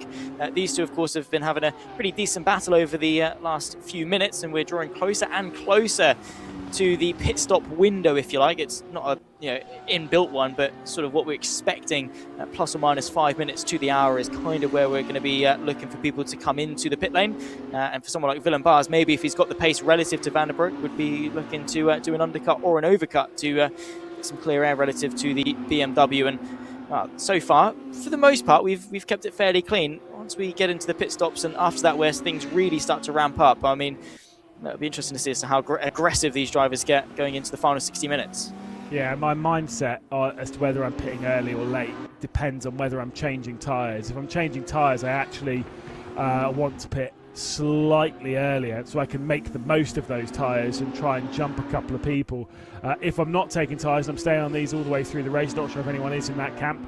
But if that is the case, then realistically speaking, I want to go as late as possible so that I'm on as low fuel as possible for the longest possible time, because that will wear your tyres ever so slightly less. Not sure what the possibility is and what the theory is for a lot of our drivers out there, as Willem Bars is seeing a BMW go left, then right, then left, then right, and struggling to get Van der Broek's car down onto the apex of the chase. Was able to do so though, as Alex is also looming large in the background, about 3 seconds arrears of this fight for 12th position. Again, more struggles coming in the defence potentially, but I think that's more of a struggle for the car in the hands of that BMW. Oh my goodness, squeeze over the nose of that R8. Maybe it looked terrifying from that angle, but that was close. Yeah, take a breath, Willem Bars, to get yourself through that gap. But to be honest, I've been seeing quite a lot more of that style of driving, which is I'll defend, and then just before the braking zone, if I'm ever so slightly in front, I'm going to dart back to the racing line. Not a fan, to be honest. I know we only saw one sort of angle of that, but purely from a self-preservation perspective, I just wouldn't feel comfortable doing that, purely because I just wouldn't have the faith in the car behind not to run to the back of me, purely from that perspective. And I'd kind of be expecting that to happen anyway, especially if there's space and it's a corner where going around the outside is possible. You're almost expecting the car behind to go in slightly deeper on the brakes. And Van der Broek, I would say, being fairly aggressive, chopping over the nose of the Audi there, running a little bit wide though as Gaspar Misch. That's going to maybe open the door for Fan Norms and on board with Tarut to get closer on that run in towards turn number 2. But yeah, I have been seeing a little bit less of that self-preservation side of the racecraft recently. Yeah, I mean, there's been again a couple of closer moments. I thought it was going to be a little bit too late on the brakes from Tarrant, but no, we're okay. We're just getting concerned. Sometimes it looks like they're going to have a crash and they don't, which, to be fair, I'd take. I think that's all right. It's always good to be playing a little bit of a risky game and keeping us on the edge of our seat, and they certainly are trying with that. Pit stops on the horizon. 4 seconds at the head of the field between Tomas Ribeiro and Bo Dixon. Lukas Müller behind with Roche, Gontier, Weiss, Coughlin, Mate Nikiovic, who is not that far behind Ferdinand Coughlin, must be said. Lauren Spiegel is keeping Doutsenberg, who once again got ahead of Samartic and has been able to build that gap out by 3 seconds.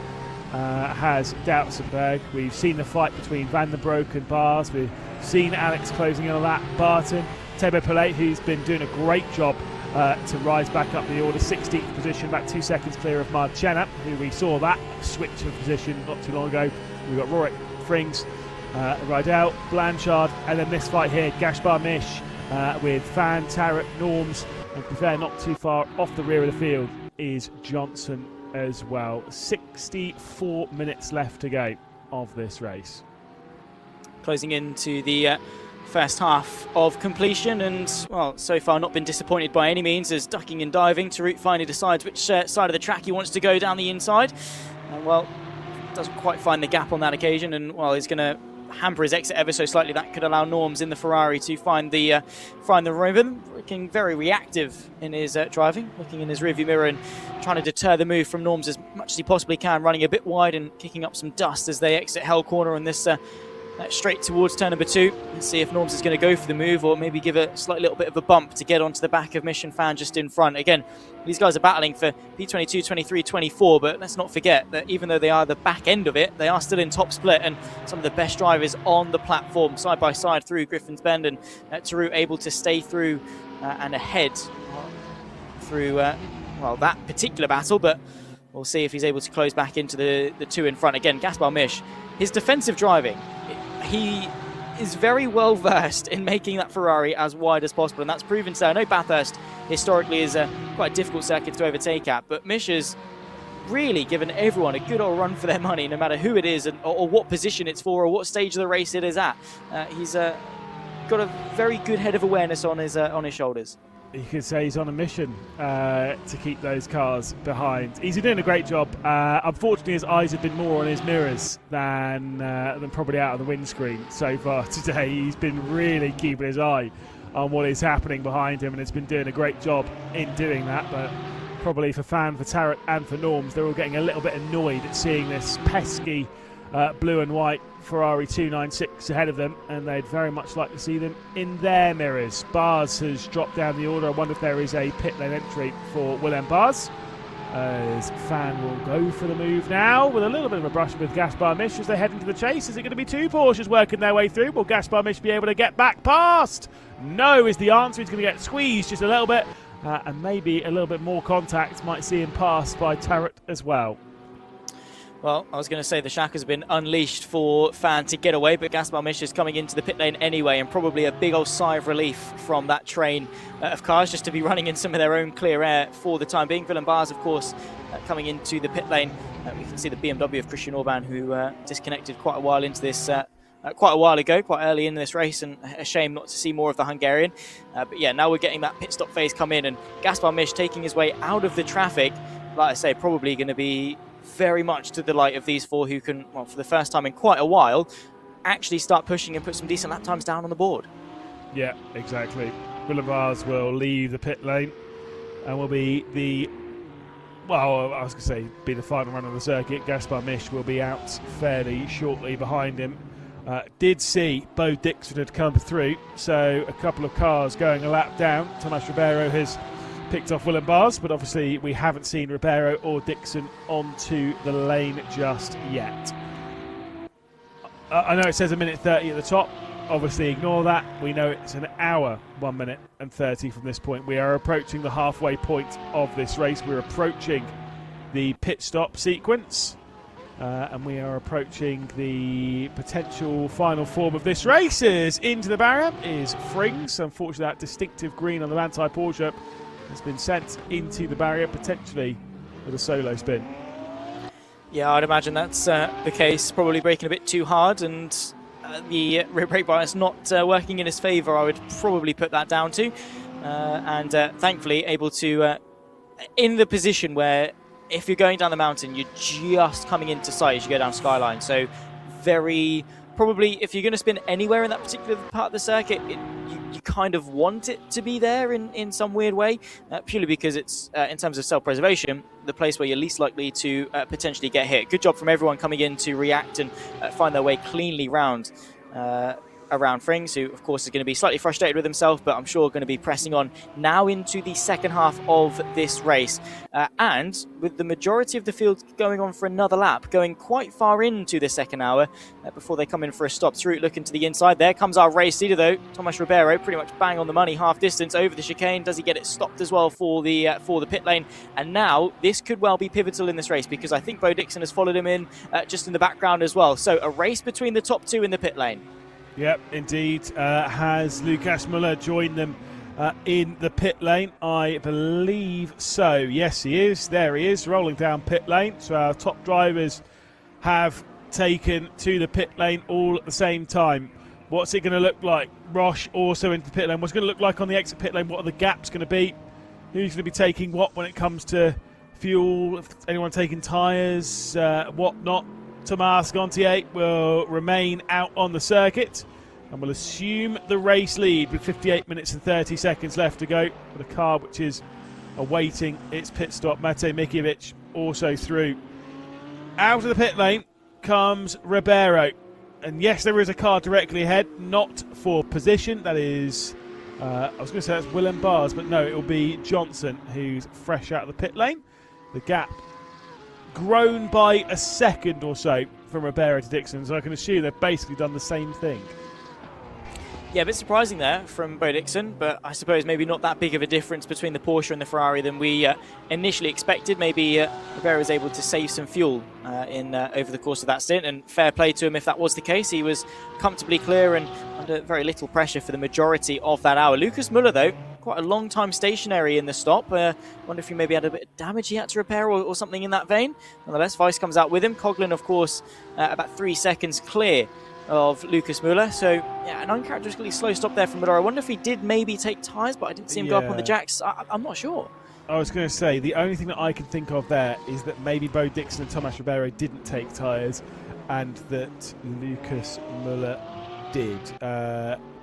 We are not well versed on such strategies, so if you are aware as to what any of these drivers have done, drop it in the YouTube chat and let us know. But by my estimation, it would be a difference on strategy for Lucas Müller versus Matej Mikiewicz and Tomas Ribeiro. Gontier and Tomas Ribeiro and Bo Dixon rather is what I was going to say. But yeah, Gontier and Mikiewicz will surely be into the pit lane this time by, if not very shortly. Let's see if it is going to be an entry into pit lane this time by. Will say, once this pit lane sequence unfolds, realistically, Lucas Müller, if he has taken tyres, he's only lost a single... Yes, he's lost a lot of time. He's only lost a single position to Ferdinand Coghlan, which is not bad at all if that is the case, because as soon as he's through on Ferdinand Coghlan, would have clean air. Yeah, that's true. But also, if Lucas Müller did take tyres, surely you would have expected him to push a bit harder in that opening stint, knowing that he was going to get a fresh set relative to the likes of Ribeiro and Bo Dixon, who understandably would have had to be taking a little bit of conservation, and yet still Lucas Müller was slower. I mean, I don't know if he will have the pace to go and catch, purely based off what we've seen in terms of pace in the opening stint. I'd like to be proven wrong. I'd like to see Müller, of course, work his way in and contend the top two. But yeah, you're right. If he's able to get onto the back of Coghlan, which with a gap of just under 2 seconds, I'm sure is probably not too in the distant future, then he obviously, like you say, has got that space and probably a little while before we start doing the big bulk of the lap traffic to really utilise and push in. I would probably back the pace of Ribeiro and Dixon over Müller unless the tyres really start to drastically drop off over the next sort of 10-15 minutes and throughout the rest of the race to the checker flag. Yeah, well, Müller's got this problem. He's trying to get past Tomasz Gontier, and there's a bit of contact between the two of them. It is Müller on the inside and Müller through into fifth, so one position ticked off. He also has Coghlan and Matej Mikiewicz to get through. Good scene for Mikiewicz to get up into third position post pit stop. Obviously different strategies that drivers are on. We did have it confirmed from someone in the YouTube chat from 519 that it was no tyre change for Ribeiro, and that'll be the same obviously for Bo Dixon because they're running the same strategy. Lucas Müller definitely doing something different, which will have been tyres, and so he has to basically lap for the final portion of this race to close in. It's got to be 1.5 to 2 seconds faster basically than the top two if he's able to close his way back in. And I don't think the tyre wear's that bad, but of course that's probably going to show its ugly head within the final 20 minutes. That's when you're going to start to see anyone, if they are struggling on tyres, it'll be then. Yeah, 100%. And then it's really into that conservation mode because the tyres get worse, it's easier to slip. When you slip more, the tyres wear down more, it's a cycle and a vicious one at that. So making sure you're being as smooth as possible, and of course mistakes around Bathurst much more punishing. The sort of the consolation to this, if Müller is able to catch up, is side by side. Tim Roche finds a way through the chase and finally works his way up into what is 8th position now, settling back into the race after the stops, and I would like to be pressing on. Of course, if Müller is able to catch up onto the top two, track position incredibly important, as we've established, and the defensive work for, of course, Bo Dixon and of Tomas Ribeiro isn't going to be overly difficult, provided they can keep it on the tarmac. So again, still a lot to unpack over the next 55 minutes. The main job, though, for Müller isn't worrying about how he's going to get past should he get there. It's, I need to put myself in a position to be fighting against them. But he's ridiculously far off the back. I really cannot see a world where Müller wins this race unless there is a dramatic drop-off from the top two. One driver I am surprised about, though, Matej Mikiewicz up there in P3. Do you know what? If I'm in Lucas Müller's boots, I actually don't hate it, right? And I know you say that maybe he's not going to be able to close up to Tomas Ribeiro. One of those ones, maybe it's not the point. And if it is possible, great. But was running in third, has taken a bit of a strategy gamble, and I would say on pace, I would say is pretty likely to return up to third position, to get ahead of Matej Mikiewicz once again. He's right on the back of Ferdinand Coghlan. And as much as Mate Mikovic has taken this gamble, not taking tyres, whatever he's done, that's found him up in 3rd position in the 33, which is great.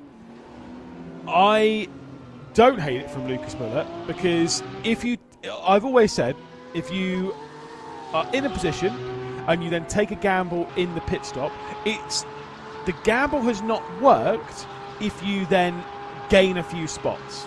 I mean, yeah, sure, you would say yes, it has, but it also has worked to a degree if you keep the same position, if you return to the same position. It only fails if you lose ground on where you were. And I mean that in the sense of, if at the end of the race Lucas Müller crosses the line in 4th spot, then it is a failed strategy, because he's tried something that hasn't netted him the same result that he was in going into the pit lane sequence. So, like I say, sometimes it's not about doing something crazy to steal the victory.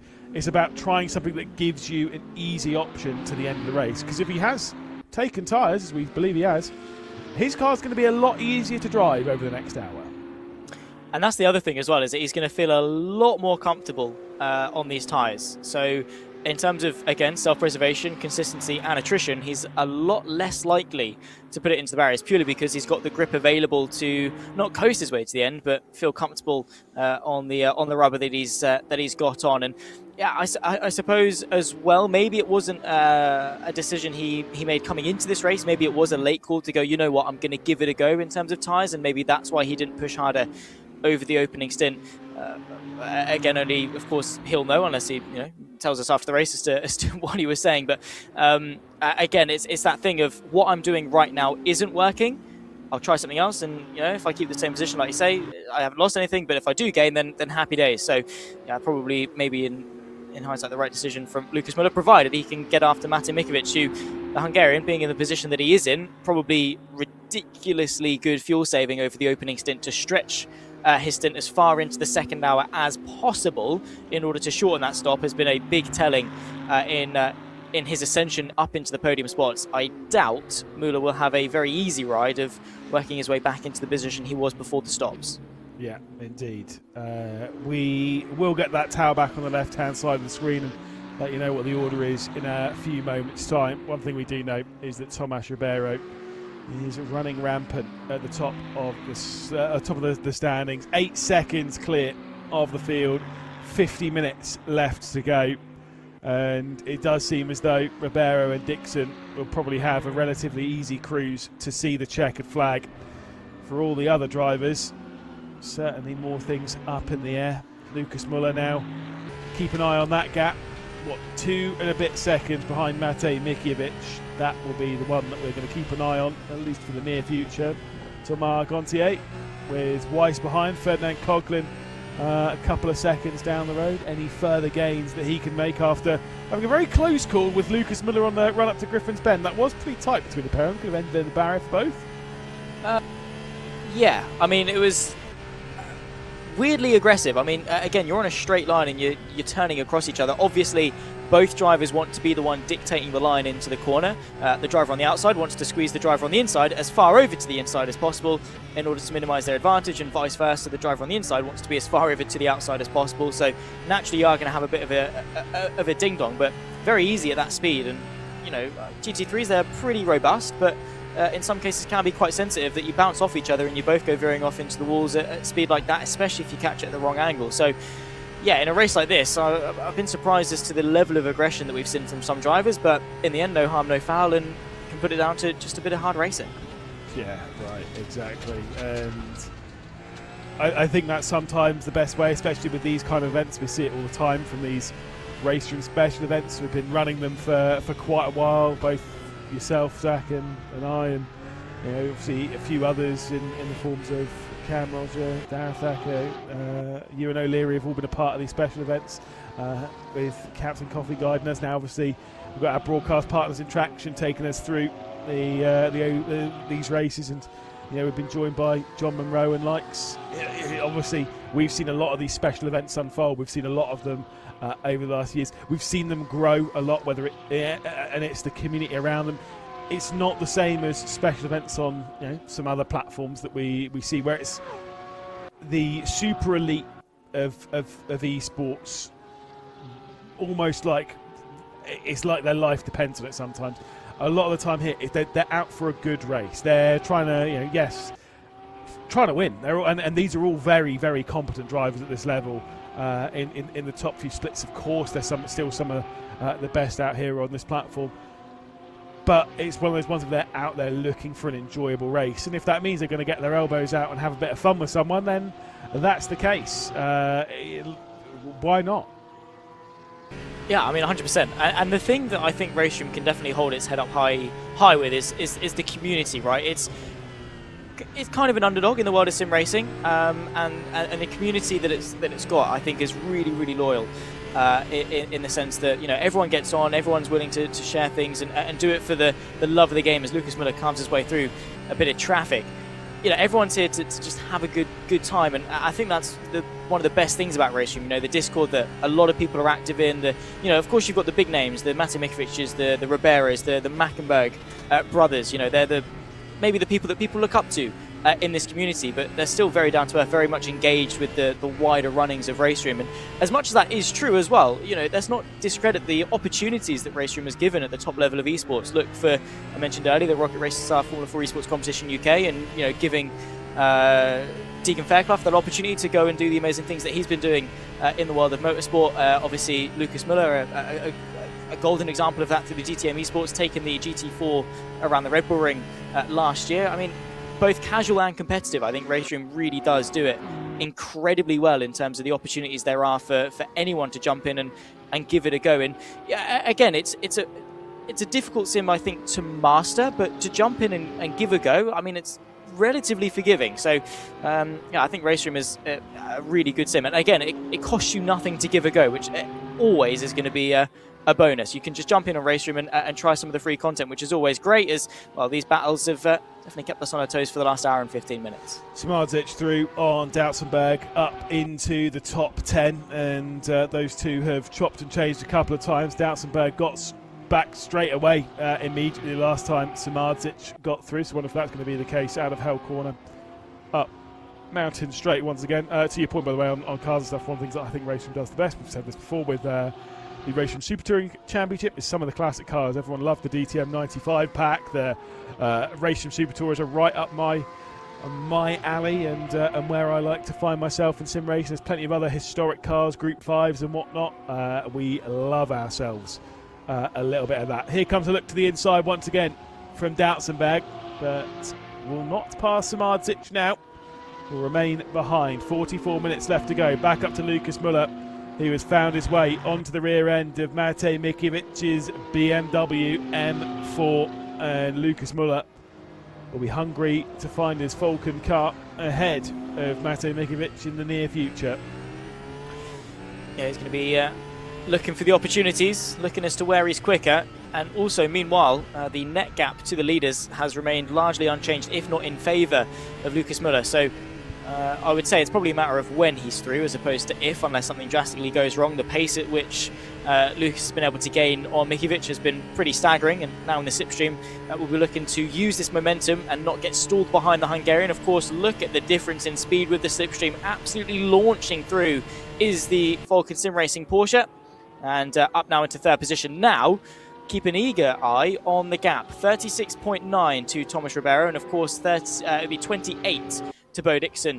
Let's keep an eye on that and see if it comes down over the subsequent laps, and well, try and have a look as to whether or not another position other than third is possible for Lucas Miller. I'll be intrigued to see as to how much that gap comes down in the next sort of 15 minutes or so.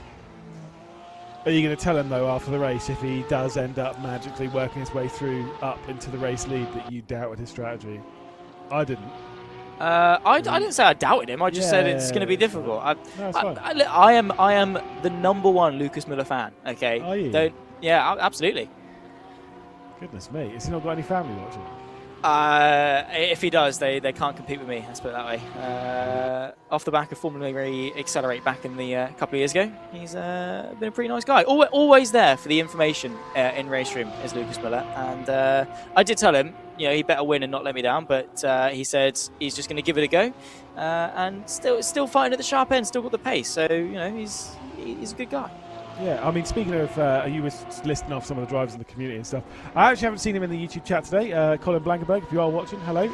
Obviously, the two-time Bathurst 2-hour champion here on RaceRoom. That was not a great line from Doutsenberg, who's tapped the barrier on the run in through the middle of the cutting, and that is definitely going to cost him a couple of seconds to Samardzic. So that gap's going to grow to around 2 to 3 seconds, and Roxy's going to struggle to get back up to speed, and I think the speed will be found again in the Porsche, but just a bit of a sketchy moment. I don't think it was anything more than just a brush barrier. I think the smoke made it look a lot worse than it was.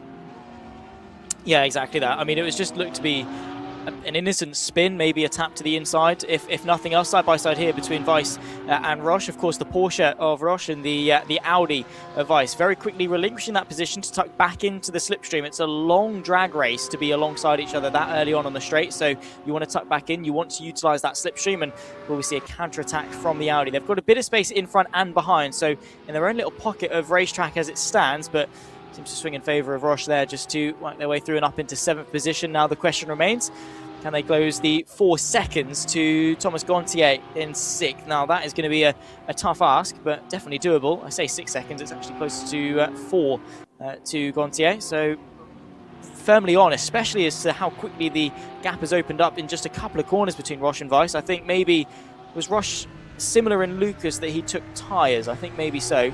So maybe some fresh tyres working in favour of the second Vulcan livery Porsche to work his way back into the top 6, and Coughlin not a million miles in front of the Frenchman either, so the top 5 still on actually for Roche in that Porsche. Yeah, I mean, I will say for Lucas Muller, Sam, I'm thinking about what's actually possible. Obviously should be running around the circuit quite a bit faster. I mean, the pit stop was longer by about 35 seconds. His stationary time was longer than Tomas Ribeiro. If that's the case, then he's obviously regained a fair amount of that time already. It sits around 36 seconds. I think at this point, by the end of the race, if this pace is held all the way up to the end of the race, I think Lucas Muller will get within maybe 25 seconds of the race lead. That doesn't sound great, but I think that's actually a pretty solid chunk of time to be closed down, and I wouldn't be too surprised if there was no pit stop, if it was going to be around that time as well. That was absolutely terrifying. I think that was Norms who was getting out of the way as we were riding on board with Gontier going down into the dipper. Probably one of the scariest moments. 29 seconds was added for tyres. Thank you for the information. Like I say, if you could drag that down to below 30 seconds, that'll be pretty solid. At the moment, though, for him to win the race, much like it would have been had he not stopped for tyres and just taken fuel in the pit stop, Lucas Muller is hoping for a mistake from Ribeiro and Dixon. Yeah, exactly. His situation doesn't largely change, regardless of whether he takes tyres or not. Maybe if he doesn't take tyres, he's closer, so it's not as big of a mistake needed to capitalise, but you can't really live like that, and you can only really sort of look at that in hindsight. In all honesty, I think Muller, yeah, the tyres were a good gamble, and we'll have to wait and see. Also, you know, we have to remember, it's been a while since he's been, you know, in a RaceRoom special event. I think it's been a while since he's been on RaceRoom in general. I think he's sort of jumping back in preparation for DTM. That's sort of his aim and his target for today, whereas the likes of Bodix and Ribeiro, of course, have been very frequent and very recent on the platform. Of course, Ribeiro taking the win at Macau at the back end of last year, and I'm sure has been, you know, present on the sim, you know, over the last couple of weeks and such. So I think Muller, all things considered, has had a very respectable drive nonetheless. And again, when you've got the benchmark like Ribeiro and Bo Dixon, you know, you've done well just to jump in and contend with them. So I think the top 3, especially through qualifying, how close they were, all can hold their head up very, very high. I just think, as always, the consistency more than anything from Ribeiro is the thing that has made the difference. It's one of those things, he just doesn't flinch. Even when the pressure was on him in the early phases of this race, minimal mistakes, minimal misjudgments, and since then has just been near faultless for probably about an hour since he retook the lead from Bo Dixon. But again, this circuit, it bites. Lap traffic, working your way through it, it bites around here. One thing to always remember when it comes to you navigating the lap traffic is that we always say that all you have to do is keep mistakes to a minimum to see the checkered flag from this position. The one thing that we do mention, but maybe not as much, is yes, you have to keep mistakes to a minimum, But it doesn't necessarily have to be your mistake to ruin your race. When you're going through the back markers, a simple mistake from them, and the race could be over in a heartbeat, especially over the top end of the mountain. And we saw that bit where Norms was getting out of the way when we were riding on board with Gontier coming down through the dipper. If that happens and you're not paying attention, it's very, very scary. We're looking at Van den Broek there. Damage on the front end. What happened to that BMW M4? I mean, he's been very frequent with Willem Baars over the course of this race, and maybe that's an attributing factor. Could well have just been a small misjudgment. It doesn't look to be major damage. Just the bumper crinkled up a little bit, the bonnet raised up slightly as well. I would imagine just a slight little bit of a tap. Riding and looking backwards from Coughlin to Thomas Gontier, who's going to be looking to close in to the German and work his way into the top 5. And we always say, and this is a point that we always sort of go back to, and especially in special events like this, right, where there's no championship, there's no prize. So what are you looking to get out of it? Obviously, the different milestones, the win, the podium, the top 5, the top 10. If you finish 4th or 5th, either one is a top 5. You don't really mind which. Thomas Gontier, at the moment, all he can sort of say is top 10. He's one position off getting that extra sort of milestone, an achievement, if you like, of getting a top 5 finish in the Bathurst 2 Hour, which definitely rolls off the tongue a little bit nicer than finishing P6. Yeah, absolutely. I've got to say, by the way, in the chat mentions of there was a green car on the grid. Was it Rexy? No, it was not. As Coglis' fan that we're looking at here, having a bit of a moment, and some of the leaders coming through. I think that might have been Lucas Muller working his way past. That was very scary indeed. We ride on board now with Coughlin, Gontier behind. Yes, there are a few green Porsches out there. Not one of them, though, unfortunately, is Rexy. We do have a Roxy out track, but not a Rexy. I'm bitterly disappointed with that. Got to get the AO Racing Duo out there. Come on. It's fine. It's fine. Big green monsters out on the circuit. No. Well, there are big green monsters because it was the Manthey Porsche that. Was that what it was? I thought it was Rexy. Yeah. All this time. No. It was the Manthey Porsche. We've got a green one and we've got a yellow one. So we've got the big green monster, we've got the big yellow monster, and they are racing around. There's a look at Roxy. It's one of those ones I'm kind of like, part of me's like, I kind of hate it because it's a bit like, well, it's not really it's not a traditional like a racing livery, is it? And then part of me just loves it because I'm like, yeah, but it's not a traditional racing livery, is it? Love it. It's a dinosaur. I love it. You won't ever see me complaining.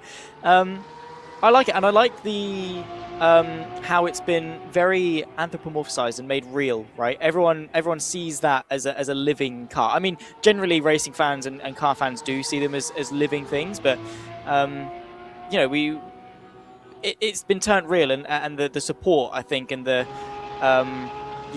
that side of it, especially for Roxy and Rexy, has been very cool. The livery itself, yeah, cool. There's probably better ones out there in terms of racing liveries, but the story, I guess, that you can build from Rexy and Roxy is quite cool, and probably more to the point. And it's the true. gold teeth it gets with the victories, it's always great, and you can't also forget the dragon. Is it called Spyro? What is the dragon called? The LMP. I'm assuming it's 2, isn't it? I have no idea. All I know is a mate of mine drives it. I've got no idea what that car's called. So shout out to John Edgar. But it's one of those ones. You just gotta love it. You gotta love it. It's something different. It's something a bit of fun, and it gets a lot of fans. And that's why we always see them out in special events like this. Why, whenever IMSA's racing, they're always getting a fair amount of attention. Even for me, I'm a fan. Anytime you do something weird and something like that with a livery, I'll sit there and I'll support it. No worries. Dausenberg's onto the rear end of Samardzic, and Dausenberg has been into the barrier roughly at the cutting a couple of laps ago. Clearly there's no major damage on the car. To the inside of the chase they go. The outside of the second part. Let's see if there is going to be the position switch or if Samardzic is going to be able to hang on. They remain side by side. Kick of oversteer coming in from Roxy in the hands of Dausenberg. Down into the final corner at Murray's. And there will be Samardzic just able to hang on. Yeah, nicely done from Samardzic there, just to stay in front of Dausenberg. These two, really not had enough of each other over this race thus far. Doutsenberg now trying to set up a good exit. I think this attack has been mounting for the last couple of laps, just biding his time, waiting for an opportunity, and then the fuse gets lit in this battle once more in what is P9. Of course, they've got a bit of a gap in front and a huge gap behind, so they're free to race. There's a look to the inside from the pink Porsche of Doutsenberg on Samardzic, and can't quite commit to the run to the inside of turn number 2 at Griffin's Bend. Of course, Samardzic will hang on to that top 10 for now. And nicely done heading into the final quarter of this race with 32 minutes left to run. Well, these two probably have been the most, the battler with the most continuity, as off the exit of the cutting once again from Doutsenberg, picking up a little bit of oversteer, clearly pushing very, very hard on the back of Samardzic, and to find their way up into the top 10 then. Again, like I say, swapping positions for the best part of the last hour and a half. I looked it up. It was Spike the Dragon. You can understand why I thought it was Spyro. I did think that was. I was like, sure, that's a copyright thing, and they're not allowed to do that. I was going to say yes. Yeah, no, it is Spike the Dragon is the LMP2, and yeah, absolutely love it. 9 seconds between P1 and P2. Lucas Muller's got the gap down to 35 seconds behind the race leader, but obviously it's not closing down much more than that. But I do think that with the tyres that Lucas Muller's taken, it is likely to be a relatively easy run to the checker flag and to 3rd place in this race.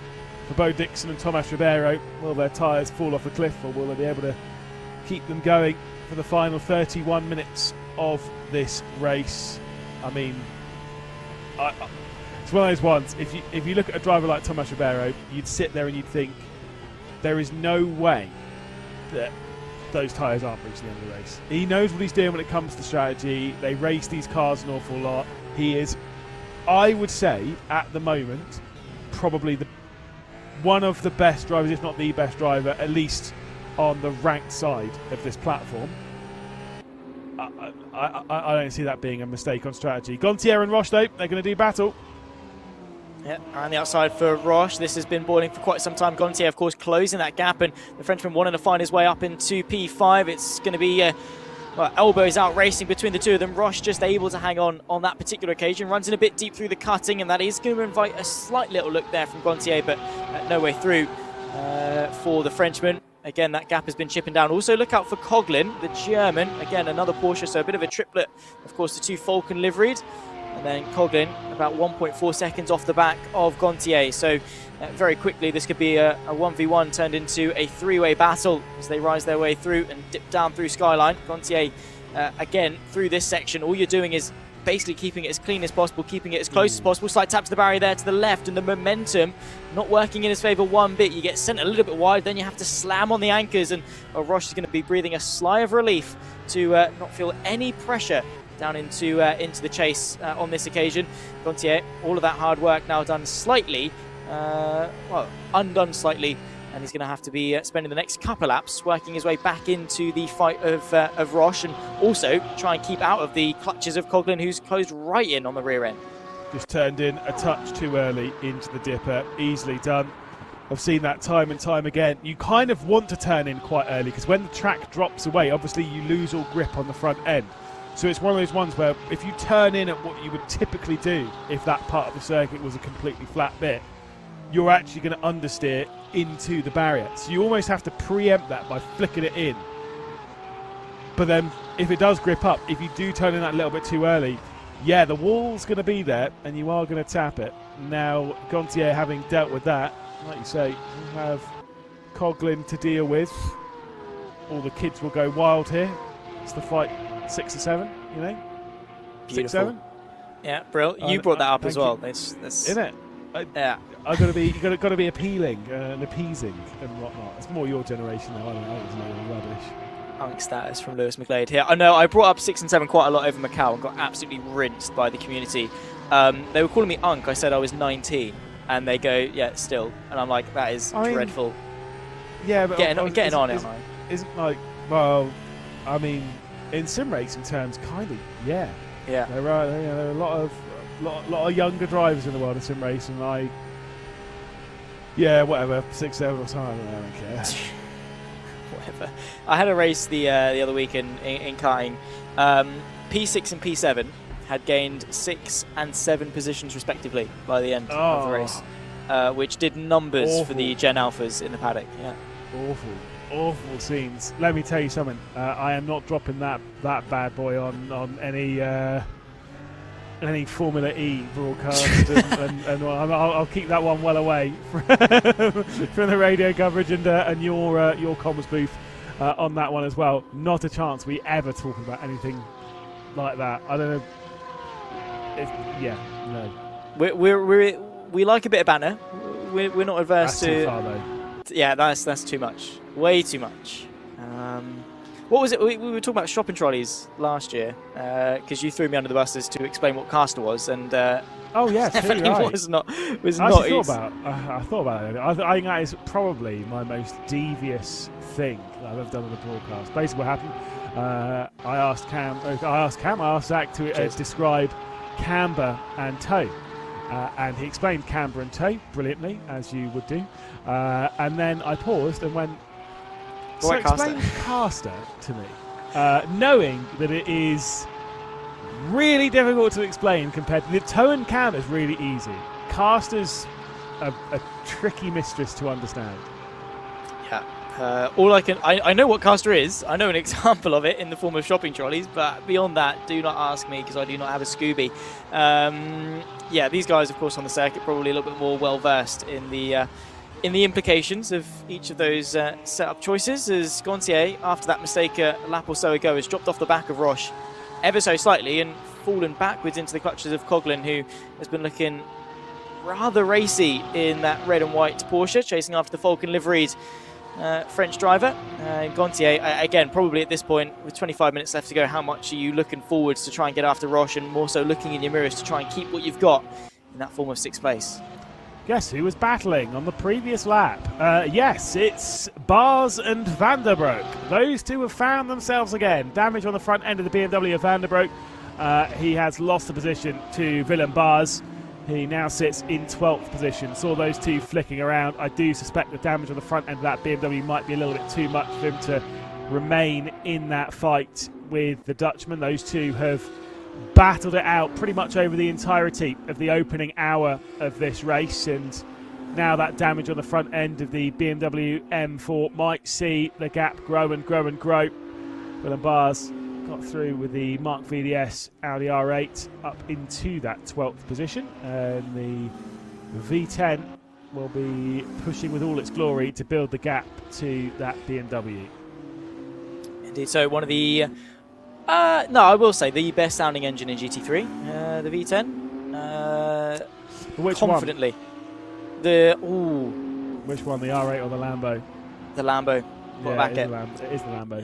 Yeah. Sadly, rest in peace. Do you know what? Yeah. One car I think sounds great that I'd love to see more of. The Mustang. The Mustang sounds good, mate. I promise you. I can't get behind it. I'm not a massive fan of Mustangs generally, to be honest. Which I probably will be with pitchforks after me for saying that, but I'm just not a huge fan. The best part though about the Snetterton commentary box, I know you've not dabbled in the circuit commentary of circuits in the UK, so you won't get the joys of that. But the best part about the commentary box at Snetterton, directly over the pit lane speed limit line. So you get to hear every single car dropping the pit limiter and going. The Lamborghini, could listen to that all day. I'll be completely honest. Yeah, I mean, look, I will say the Mustang's got like a great rumble with it. Quite akin to the same kind of sound that you get from the AMG, but almost a little bit louder. No, it's look, you may not like Mustangs and stuff. I was a little bit questioning the Mustang's addition to a GT3, and then I saw it and I thought, damn, that's a good looking car. Unfortunately, the only Mustangs that we really see too much here in the UK is the EMAC Mustang, which is, to be honest, for want of a better term, a crime. But Thomas Gontier will return it to the fight for 6th and 7th. Coughlin behind, and the gap once again closing down as the gap for the race lead has gone over 10 seconds for the first time this race. Yeah, Ribeiro just, again, it's consistency. Bo Dixon, right, the challenge that he gave at the beginning of this race, I thought for a second that there was a chance. And to be fair to him, right, 11 seconds over an hour and 40 isn't a lot per lap, right? So Bo Dixon isn't a million miles off, and probably on a couple of laps maybe has chipped that gap back down by a tenth or two. But what Bo Dixon can do on his best lap, Thomas Ribeiro is doing on every lap, and that's the difference. And we're only talking a tenth or two per lap over a very challenging circuit. So, you know, absolutely no discredit to Bo Dixon whatsoever. I think he has driven a phenomenally strong race. But Ribeiro, once again, proving that, I completely agree, probably the best GT3 driver on the RaceRoom platform. Well, he's proven that time and time again. I mean, to go back-to-back, Macau, 2-hour special event win, and now with 22 minutes left to go, looking the favourite to take Bathurst as well. I mean, in terms of 2 events to go and win, the test of a driver's ability, I don't really think you could do much better than those 2. And it'll be for the 2nd year running here on the mighty mountain. Been very impressive from Ribeiro. Someone dropping in a good sounding GT3s, dropping in the Porsche as well. It is a great sounding GT3, but I will tell you some of that will ruin Porsches to you and how they sound. And I'm so sad that they do not race anymore. The GTE, the RSR. I mean, if you ever heard that thing in person at full chat, that is a noise. I distinctly remember it was on a show run. It was the GT and the LMP1, the 919 hybrid, and it was at Brands Hatch in 2017, and I just popped off to the loo. And then, because I didn't think they were coming out until a bit later on in the day, and I was very excited. I was actually more excited to see them go around the track than I was even British Touring Cars. I was so excited to see them go around the track. Popped to the loo. Bear in mind, I'm in a building with closed doors and whatever. I'm in a toilet. I could still hear that GTE go around the circuit. That is how loud that car is. Such a good noise as well. Yeah, fair play. I will say the Porsche is a very typically underrated, because it's slightly, at least in the GT3, slightly quieter, but the pops of the flat six I really like. Very, very nice sounding car to drive. You know, it's an experience. I will say the Aston is a very nice sounding car as well.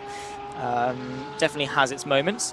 The thing that always throws me is, obviously you've got like the Ginetta, you've got the Ginetta Junior. Obviously the inline 4 does not sound great. The Ginetta V8. Yeah, the GT4 one. Yeah, very nice. Great sound. Very jealous of Luke Bennett. Yeah, right. I hate the sound of Ginettas most of the time because I don't think they sound trash. But that GT4 sounds so good. And yes, a friend of ours does get to throw it around the track in GT Cup, as we'll return our attention back to this in the final 20 minutes. Down the mountain they go. Gontier right under pressure from Coughlin. This is the closest fight that we have on circuit at the moment. We aren't going to get a fight for the race victory. Ribeiro is setting his sights on yet another special event victory. He's played his strategy cards right. He's played his cards on car choice, on laps in qualifying, on laps in the race. Lost the lead, but only for a short margin. I mean, I don't know how many more superlatives we can fly his way. Bo Dixon, though, I've got to say, second place to Dixon, at the moment, it is the best drive I've seen from Bo Dixon in a long time. It is very, very good from Bo Dixon right now. Yeah, I mean, he has been, I was saying earlier, it's been a phenomenal drive that very easily has been overshadowed by Thomas Ribeiro, right? I mean, because of how good Ribeiro's done, it's easy to forget as to the job that Bo Dixon has done, but comfortably has been head and shoulders in terms of pace clear of the rest of the field easily. And like I say, per lap, hasn't been that far off Ribeiro, but in the slightest. He's not really made any mistakes. He's kept pace very, very good. He was incredibly aggressive in showcasing some fantastic racecraft in the early phases, and is now managing the tyres to keep Lucas Müller at bay in the closing 18 minutes. So yeah, remarkably impressed with what we've seen. Also Müller, of course, naturally, as you would expect on fresh tyres, has been closing the gap to Thomas Ribeiro and to Bo Dixon. The gap just after the pit stops that we sort of started following in once Müller had cleared Mikiewicz was 36 seconds to Ribeiro, and it was 28 to Dixon. He's been able to gain 5 seconds on Ribeiro and about 8 seconds on Bo Dixon. So the gap has come down, and again, the top three can all hang their heads up very, very high, as can, in fairness, the entire field. The level of determination that we've seen, apart from Christian Orban, who, of course, was a disconnect, everyone's still running, everyone's still racing, more importantly, as well as we see Riddell versus Rorik into the chase. And indeed, the Rover BMW does indeed pick up the spot. Obviously, here in the UK, saying Rover BMW is a little bit tough, but it is. I remember when we used to call it Row, but it is Rover. That's how they want it to be said. But it was more because everyone was like Ruh-roh whenever it had a crash. But that's fine. It is quality. Yeah. it's terrible, but look, we'll drop that one if we see it backwards at some point. We've got 17 minutes more. You're absolutely right. The determination of the field. Christian Orban out of the race, but not really through, as far as we're aware, any major fault of their own. And we've seen some great battling up and down the order. Rorik's getting to the outside and is sending it in. Can he make it to the exit of the corner? Oh my goodness! Wow. What an attempt there from Florian Rorik to get around the outside of Jonas Riedel. That was brilliant and brave going into Griffin's Bend. Just about was able to keep it out of smacking the barrier too hard, and now finds his way back in 17th spot. This proves once again, doesn't matter where you are on the field, there's good racing up and down it. Yeah, exactly. And let's not forget as well, they're fighting for 17th and 18th, but that's 17th and 18th in the world, or on the platform of RaceRoom, right? So yeah, they're in the second half of top split, but they're still in top split. So there's still a lot to be proud of, and they're racing at such an incredibly high level as well. And that's proven in the standard of driving and the standard of racing that we've been seeing. So yeah, Rorik, very, very strong job, let's put it that way. A lot of commitment back towards the sharpish end of the field between Gontier and Coughlin. Of course, Coughlin doing his best to stay on tabs of Gontier, and it's just been a bit of a stalemate between the two of them. Of course, Gontier doing just enough to keep Coughlin an arm's length back. A very short fuse, though, that will only take a small mistake from Gontier, like we saw a few laps ago, to ignite an offensive manoeuvre potentially from Ferdinand Coughlin. Good to see it. Partners for this broadcast, of course, Traction, over on their YouTube channel where this broadcast is also played. If you're already there, hello. We've all been watching the same broadcast, fine. I did see there was a little vote in chat, obviously about an hour ago, which was, is Tomasz Rivera going to win the race? And it was amazingly 50-50. That tells me that we've got a lot of new viewers for this round. You know what I mean? If you are a brand new viewer, you've never seen a RaceRoom special event before, obviously, yeah, it's a lot of fun. There's a lot of great racing. 2 hours of some of the very best on the platform, which I think far too many people in sim racing are either unaware of or dismiss too quickly. This is a great platform with great racing on it. And you can get some good side-by-side, as we've proven a few times. That move that we saw from Rorik getting around the outside of Rydell's one of them. We saw great fighting between Tomasz Ribeiro and the way he stole the race lead back off of Bo Dixon. Great fights between Samardzic and Doutsenberg, and obviously Bars and Van der Broek, to name a few of the fights we've had so far this afternoon. We get this all the time in special events, just great fights up and down the order. And the great thing about it is, again, accessible to everyone, right? Yes, this is top split, but we've had 23 splits going into this event, I think, and upwards of 450 drivers all taking part. So if you sort of look at this going, I want a piece of that, there are plenty of opportunities, plenty of special events through the year. So get yourself on RaceRoom, like I say, free to install and plenty of free content. There's Marchenia, unfortunately, getting it all sorts of wrong just off the exit of the cutting, slightly rolling backwards down the hill. I would imagine that's a hefty little bit of understeer, although not much of an attempt to put the brakes on nor start rolling forwards again. Yeah, that's why I'm wondering if there might be some form of technical. The car's not going to roll back too much further because it's going to hit the barrier here, and that should probably hold it. There it does. Not a worry. The thing with cars and stuff, when they do start rolling, it doesn't take much to actually hold them in spot if they're rolling pretty slowly, which is why that meme from Alton Park and GB3 a few years back with that car rolling back onto the apex of the final corner made me very angry, because you could have held that car in position with quite literally one finger, but what do I know? Like I said, Marchena, his car was not rolling back too far down the hill. Thankfully, he's able to get back going again, and will try and keep the racing spirit alive by, a bare minimum, going to find the checkered flag, which sometimes it'd be so easy to be like, do you know what, I'm bored of this race, and I want to bail out and go and watch, I don't know, IndyCar qualifying, highlights of the Leeds-Man City match, something like that. Who knows? But no, you've got to keep going. You're in the race. You've got to keep going.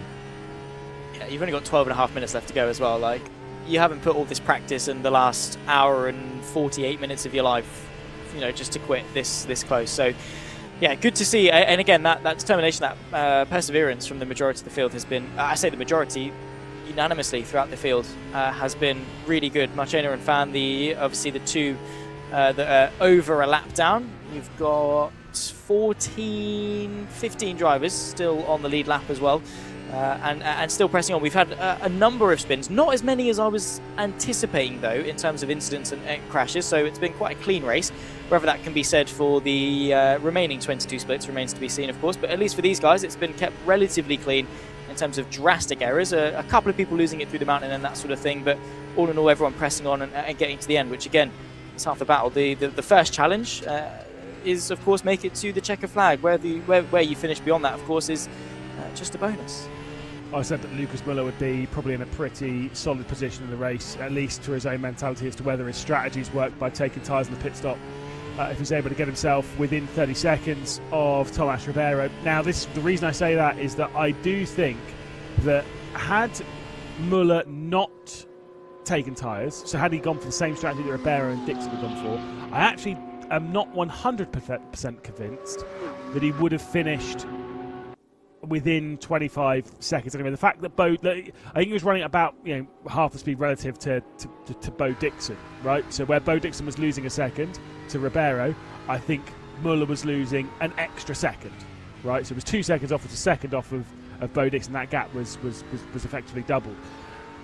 So I think realistically at this point in the race, Muller, based on what we were seeing earlier, Muller probably would have been around the 20 to 25 seconds off anyway, and is starting to gain that time back. Could well actually finish within 20 seconds of Ribeiro, thus proving that I think it was absolutely the right call to take the tyres for him. I mean, he's pulled 20 seconds over Matej Mikovic, who we ride on board with here. Tim Roche knocking at the door to get a top four. 10 minutes left to go, and from this point on, bearing in mind where Ribeiro will be on the lap, they'll have 6 laps, 6 times up and down the mountain from where they are. Ribeiro probably already coming down the back end of the mountain down to Forest Elbow. He will have 5 laps to go at the line. Of course, Tim Roche was similar in Lucas Muller in the sense that he took tyres at the stop. So this has been pretty much the entire stint, 50 minutes in the making for Tim Roche. He found a way through on the likes of Gontier, Coughlin, etc., and has since been pushing very hard to get onto the back of Matej Mikovic, and has very much deserved it in terms of the consistency that we've seen from the German.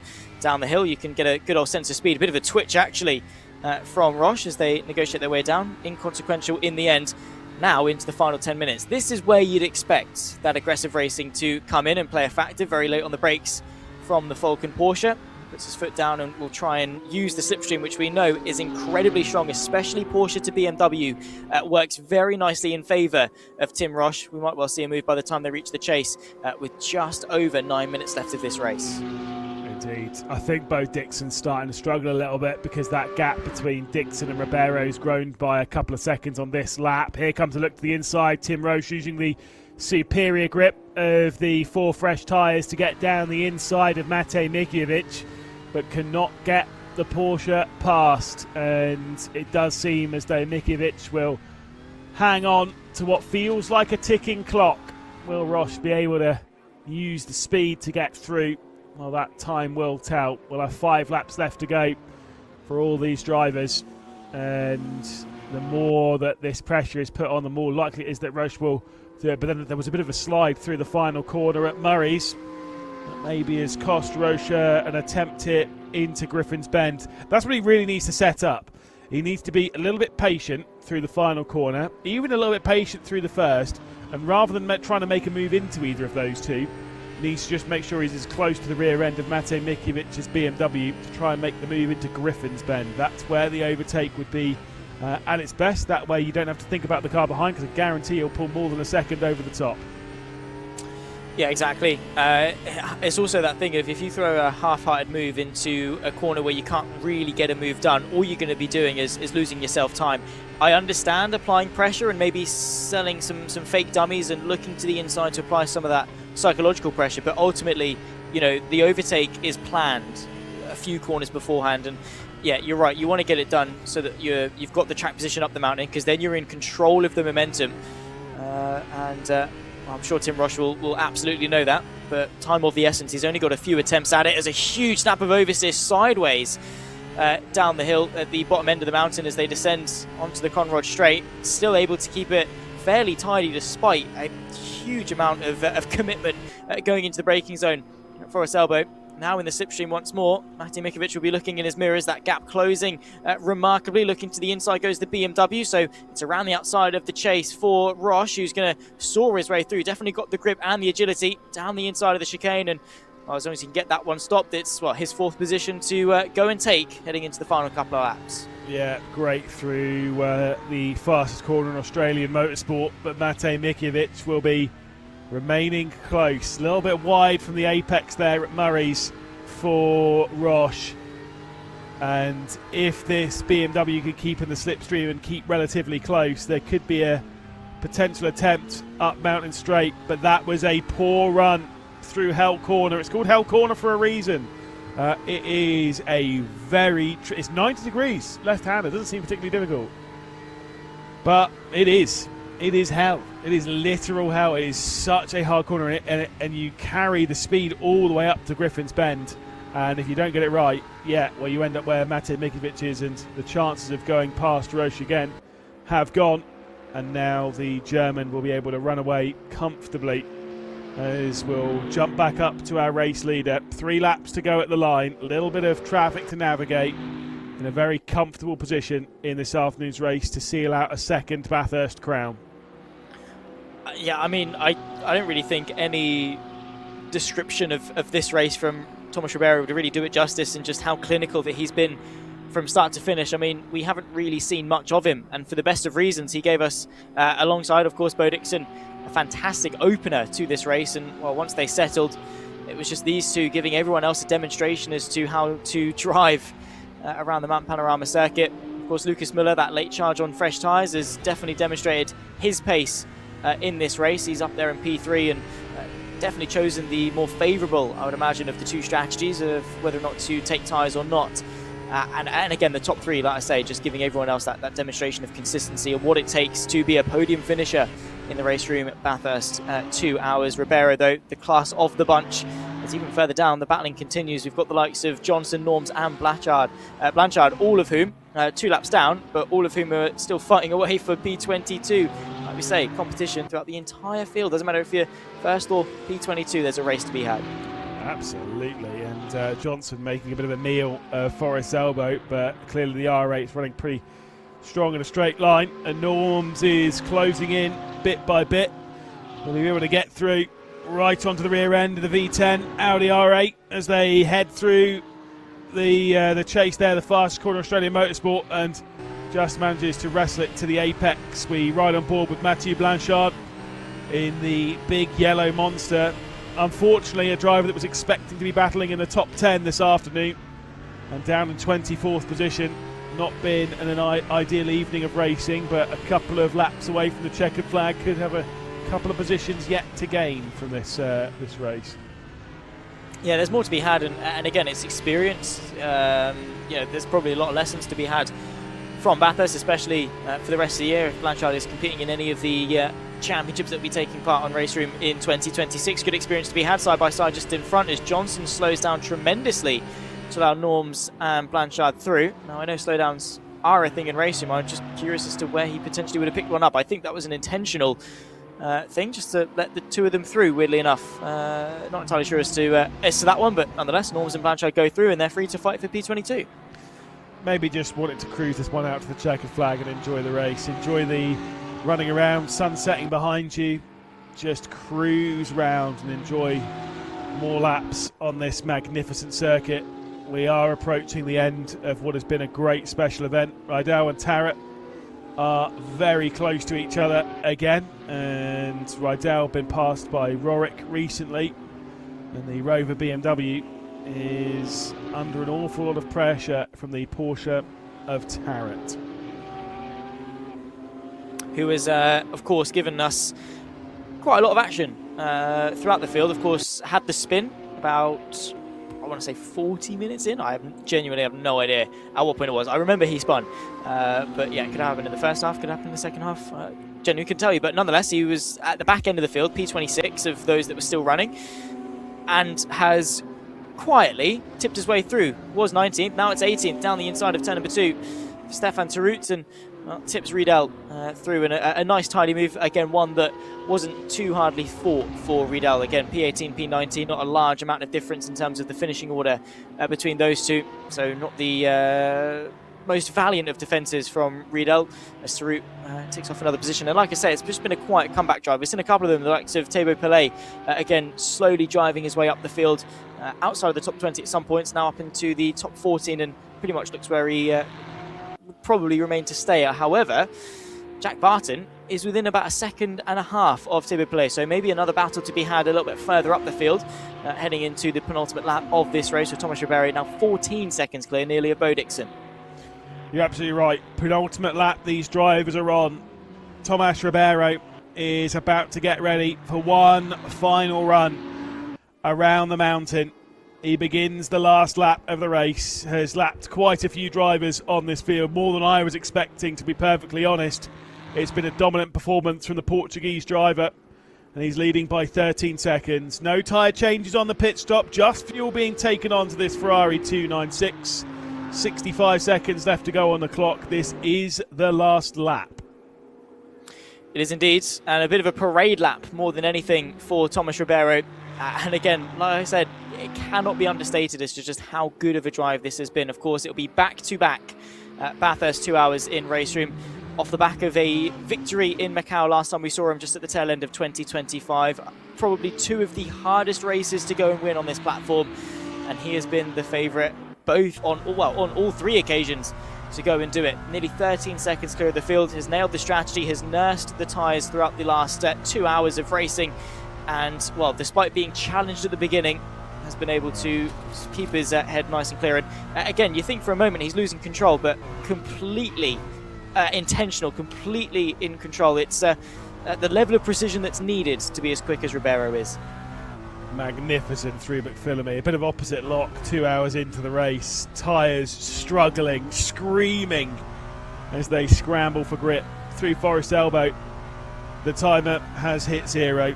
He's 14 seconds clear on what is going to be yet another dominant performance from the Portuguese driver. We've seen him win an awful lot, whether it was in the RaceRoom Super Touring Championship, whether it was at Macau, and plenty of other events as well. We have had Colin Blankenberg take 2 of the titles here at Bathurst, winning in 23 and 24. 25 went the way of Thomas Ribeiro, and in yet another dominant performance, 26 is going to go the way of Ribeiro as well. He is going to win the 2 hours of Bathurst in dominant style. Thomas Ribeiro is once again a winner in a RaceRoom special event, and here comes some donuts, I'm sure. What a drive.